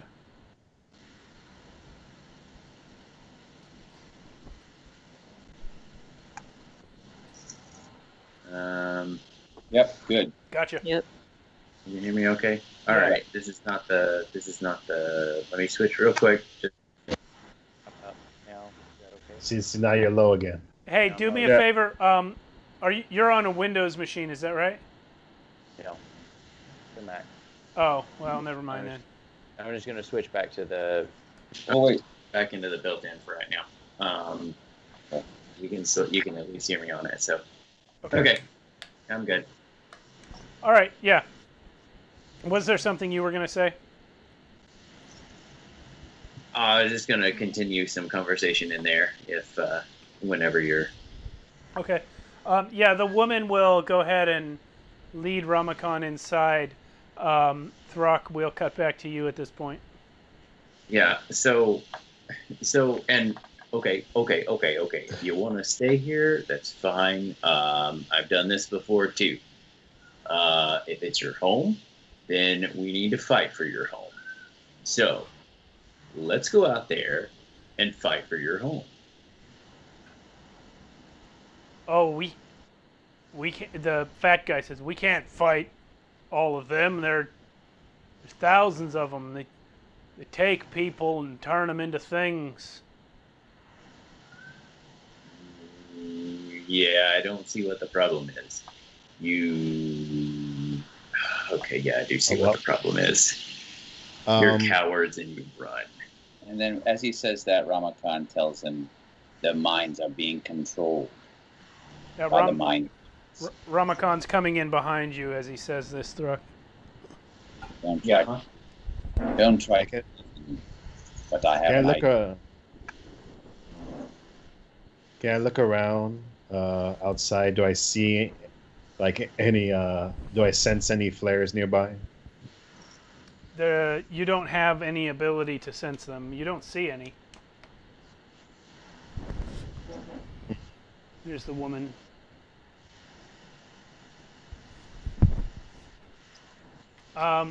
So she's gonna point. She's gonna point Ramakon to this guy who is the blacksmith. I assume you'll just walk over to him. Excuse me. Yeah. So he's obviously a blacksmith. He's like in the official blacksmith getup with, you know, thick muscles and leather apron and a hammer. Looks like he's been burned on a daily basis for 20 years.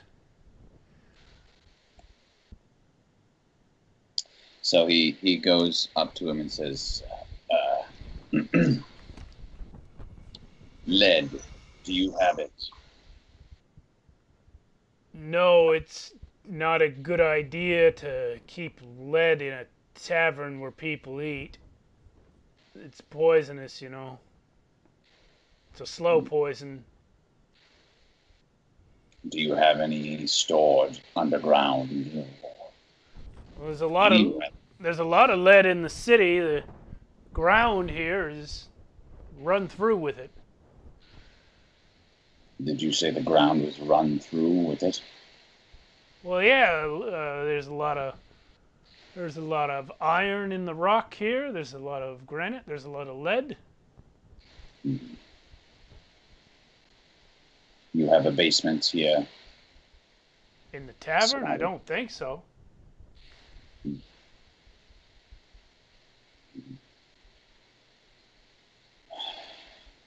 Did they leave the door open? Yep.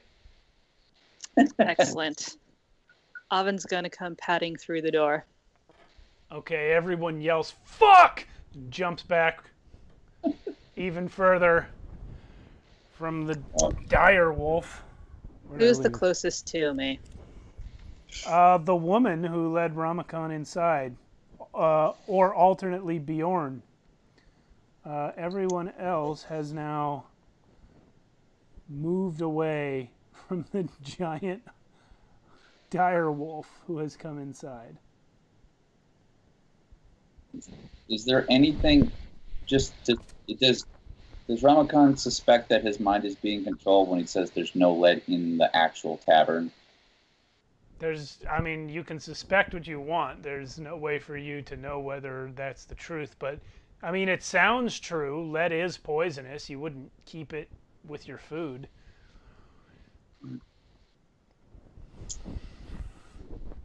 Does he see any metal? He says to him, "You're a blacksmith. You don't work with lead in your craft." Well, there's not much to be made out of it. I've probably made one or two things with it, but I work with iron and steel. I make hubs for wagon wheels. I make swords. I make shackles for the prisons. I don't make anything out of lead. Lead's not particularly useful for most things. There's some pipes. There's some pipes made out of lead in High Vault, which you can't get there anymore. Helmets. You wouldn't happen to have a lead helmet, would you? A lead helmet? No, I do believe a person who wore a lead helmet every day would go crazy in 5 years. How ironic.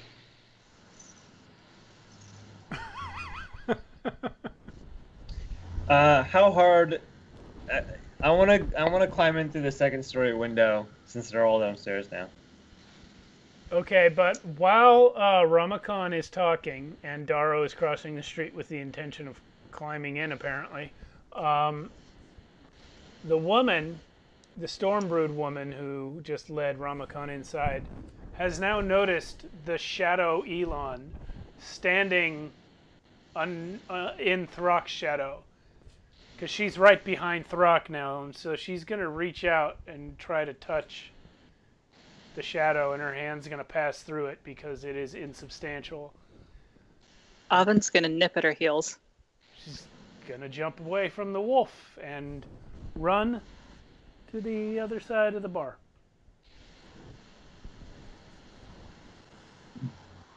Hey, Con? Yes. Why are we here for these? Why are we here for these cowards again? Abraxia. He wants them. He told me to come and save them, so that is what I am here for. I know nothing more other than that. But he wants them alive, right? Is that part of the... Yes. Bjorn leans over and says, "That's generally what saving means." Well, I mean, I saved this meat for you to eat, but you don't care about heads, so... No, you're correct. Darrow, you are able to get in the upstairs window. And what you find is that the upper floor of this building has been completely stripped of walls and furniture, so that it's now just a communal sleeping area. That's you where you came in the window, and there is one person up here.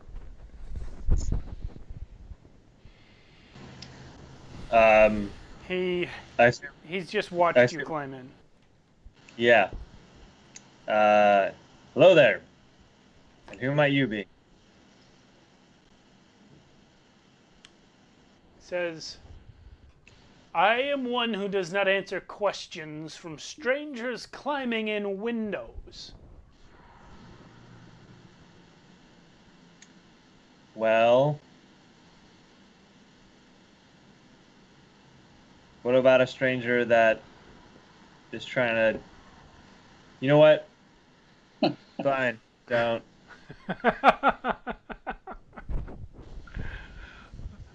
I really love Darrow's attitude tonight. Hey, he was trying to go to High Volt, so he's just... This is all just out of the way task for him. Stop it. No, stop. Sorry, my iPad was making noises. Yeah, we could hear, actually. Well, so, Zalios, you're the only one still outside. Oh, sorry, I didn't mean to interrupt, Darrow. Let's finish what you were saying, and we'll go to Zalios.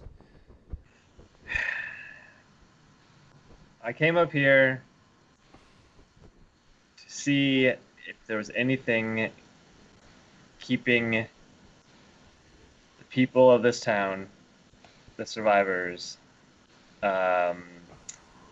mentally subdued.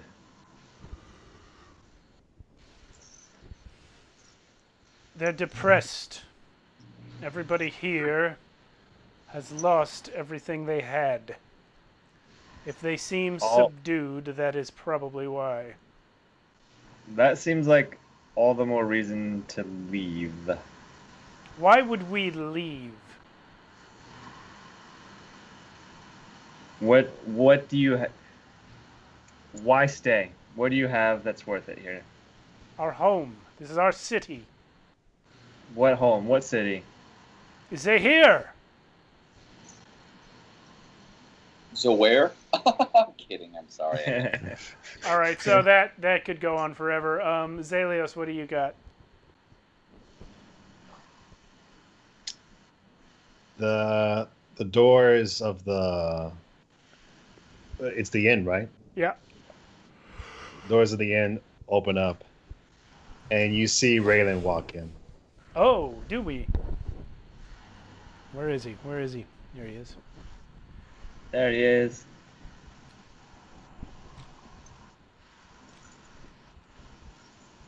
There's Raylan. All right. So, yeah, when you walk in, the innkeeper woman yells, "That's the boy! That's the one who killed Ninley! I saw him! He ripped the life right out of her! All she did was steal a coin!"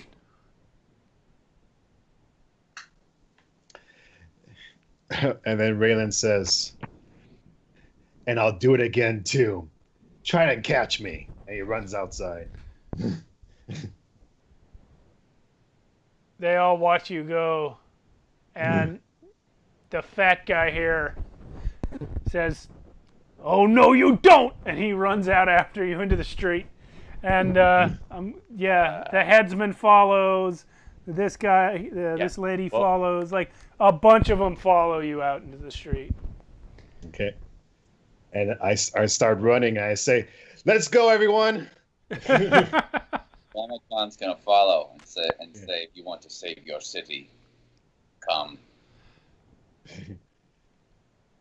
Upstairs, Darrow, you hear this commotion as people start yelling and chasing Raylan out into the street, and the guy with you says, "What is going on down there?" And he goes over to the window next to the one that you climbed in through, and he just leans way out to look. They're chasing some sort of boy. You might want to help him. I don't chase teenagers.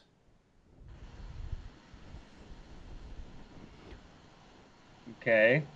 This guy, by the way, is clearly rich. I mean, maybe not now, but he's dressed like a rich man, and he's speaking with an arrogant sort of air to his voice.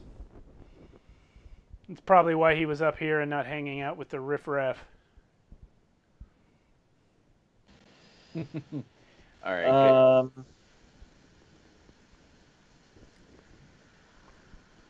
So Ramakan's gonna. Can Ramakan sense him up there? No. Like with his mind. You guys keep trying to sense things. You have 5 senses, okay? All right. I'm sensing. You're like the third person to ask if he could sense something tonight.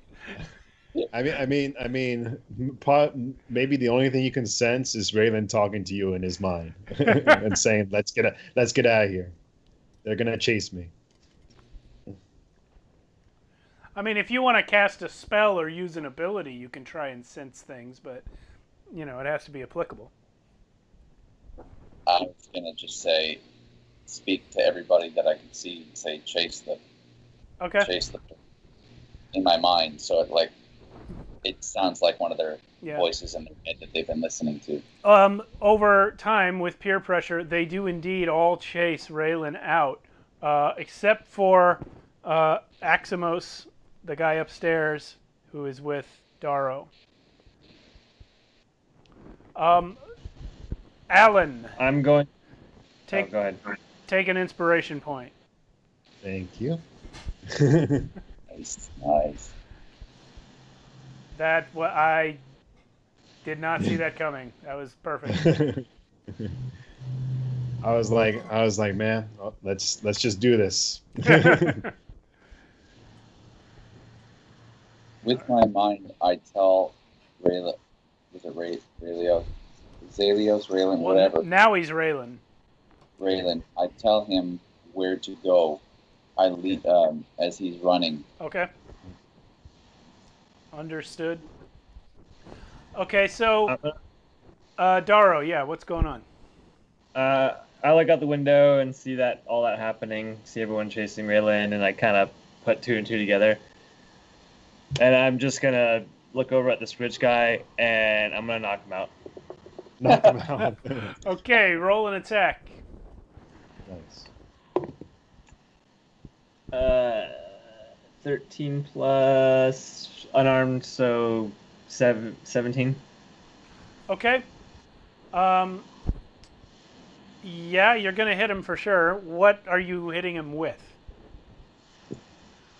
Just your fist? Yeah, because I don't. I gotta say, by the way, roll damage for that. It's literally 1 damage. Okay, you got him on the ropes. This is not the first time that the rogue has needed to punch a guy out, and it's really a testament to the difference between an adventurer and a regular person in this world that he can do it. He's not even the strength character, and he's just like, you go to sleep now. Just Throck, actually, I have a different idea. Just Throck actually go out the front door at any point as well? Yeah. So see, here's what I've been waiting for a little bit. Did everybody leave? You said everybody did go. Yeah. Great. They all sort of mob mentality eventually and chased after Raylan. So Throck is the last one to make sure that he has carried everyone out. Okay. Okay. So yeah, you do see Throck holding up the rear for the first time ever. Avin has not left the building. There is, not that one. The very obvious staircase in the back. So if you want to make sure you got everyone, you got to go up those stairs. Hang on, just a second. Oh yeah, 17 on the intelligence check. I probably would actually think, let's make sure everybody. Yeah, this is and important. I have a job to do. That's aided by the fact that when you were outside, you saw a guy upstairs. Yeah. So yeah, I'll go up there and I'll go right straight up and go. Hey. So yeah, Darrow, you get there just in time to see Darrow trying to deck this dude. Actually, I was about to throw him out the window at Throck, but since you came up the stairs, I'm like, oh well, this is a lot easier. Take this guy. Yeah, all right. He looks at you and goes, "Ah!" Jesus. He's bleeding. He's bleeding from his mouth and nose where Darrow punched him, and now Throck's coming towards him. with like this hand that just. Yeah. So yeah, we see the hand come towards the camera, and we'll cut there. And so Ramakon is leading Raylan telepathically. Yes. And he is leading you back towards that favela area you guys passed through earlier. And Bjorn is bringing up the rear, actually watching for stragglers and just herding them back in. No, he's going that way. If we get him, maybe if we kill him, all this will stop. Remember, Nidley was the first to die. That boy was the first who was seen here. Get him! Get him! Raylan is just like, you can't catch me. Great. Can you imagine like the mind flares what they're seeing? Like just start darting out and humans are coming after this one person. Yeah. They can't see the one person though, right? They don't know. They can't see him. So they're just running after some aimless. Yeah, well, here's the thing. They can actually catch you because some of them are fast. So, Raylan, roll an athletics check. Well, actually, I was going to respond on my turn. Okay. And I was before the athletics check, I was hoping that in my running, I would do mirror image.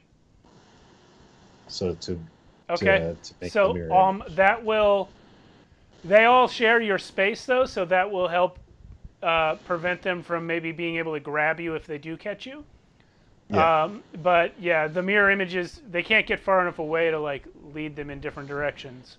No, that's fine. That's fine. So yeah, still roll an athletics check to see if they can catch you, and then if they can, then the mirror image will come into play.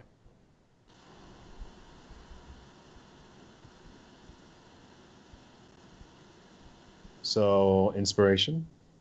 Okay. 17. All right. So one of the guys, it's actually this guy in a brown hooded robe with you thought when you first saw him that he was like a monk or some sort of scholar because he was dressed that way. But now that he's running and the hood has come back and the sleeves are sort of blowing up, you can see that he's muscular and scarred and looks like a fighting man. And he almost gets you. He's breathing down your neck. But with that 17, you're able to stay ahead of him and dodge out of his way when he reaches for you. Nice. But yeah, he's the fastest one of them, but you've been running a long time from a lot of people, and you're able to stay ahead. My whole life. Yeah. Almost. This guy has the look of someone who probably chases people professionally. Okay. That's fine. Like Raylan kind of taunts him when he misses, and he's like, "You almost got me there." Oh man, he's really mad. He's pissed off at you. Yeah. In fact, he says to you, "Creature of darkness, I will slay you." Yeah, that's what they all say. There is no room for chaos in the land of Arathis. Sorry, did you say something? I'm too far away from you. You're like right there. He's almost got you. Yeah, so also while this is happening, Oven, the smelly smells are getting smellier. You are now very aware that these creatures that have been following you through the city have kind of abandoned stealth in order to keep up with the chase. And you are now being chased on all sides by monsters who are staying to the rooftops for the most part, not making themselves overtly visible, but they're no longer sneaking and hiding either. Okay. My mind is telling I think I already did, but telling everybody to follow Raylan. Yeah. I'm telepathically speaking this to everyone in the group, and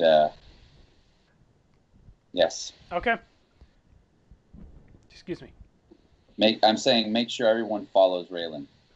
Oh yeah, I mean they are, Okay. and the dire wolf and the Urman, I'm sure, are herding people back into the group where necessary. Nope. Yeah. But it's actually not necessary. No, not doing that. Okay, it's actually not that necessary because the monsters are kind of doing it as well. You guys are starting to catch glimpses now of these sort of frog-like humanoid monstrosities of varying colors, and then a few of them actually appear in front of Raylan as you round a corner, and they got ahead of me. Yeah, there were some that were apparently waiting for you here. Okay. There are two of them are blue. 2 of them are red. 1 of them is green. They all look like fat, muscular frog people. Okay. And backing away from them, out of sight into the shadows around a corner, you see a mind flayer. And you hear its instruction as it says, "Do what you do with the rest. The boy is ours." And we are going to stop there for tonight and pick it up next week. Okay. Bum, bum, bum. So you guys right now are in the favela, and you have Raylan in front with everybody else plus the NPCs coming up behind, and you have now been cut off and surrounded by these frog monsters. And we've still got 10 minutes left, but there's no way we can do a combat in 10 minutes, so we're going to put it on hold for next week. The suspense. Okay. What'd you say, Seems Eric? like a good stop point. I said the suspense. The suspense. Tune in next week. So, yeah. That's how it goes. So is Thruck having to carry that one guy just Like, yeah, I mean, his desire is to decided. run from you. He was not part of the mob that got the mob mentality to chase Raylan. His desire is to get away from the dudes who knocked him out and grabbed him. Yeah, all right. So, yeah, I probably have to carry him. Okay, whatever. Yeah. Okay. All right. So, yeah, we'll be good. back next week. Thank you for watching. I see Miss Featherpen. I see Canuck. I see Trappy Jenkins. I see Pretty Boy. We're so glad you guys came to hang out. Next week, we'll be right back here. We will pick up with the Frogs in the Alley. Ooh, I should call that episode Frogs in the Favela. Yeah, all right. Okay, guys. Thanks for playing. If you enjoyed the show, come join us on our Discord. There's a link in the information below. And we'll see you next week. All right. Bye. Bye.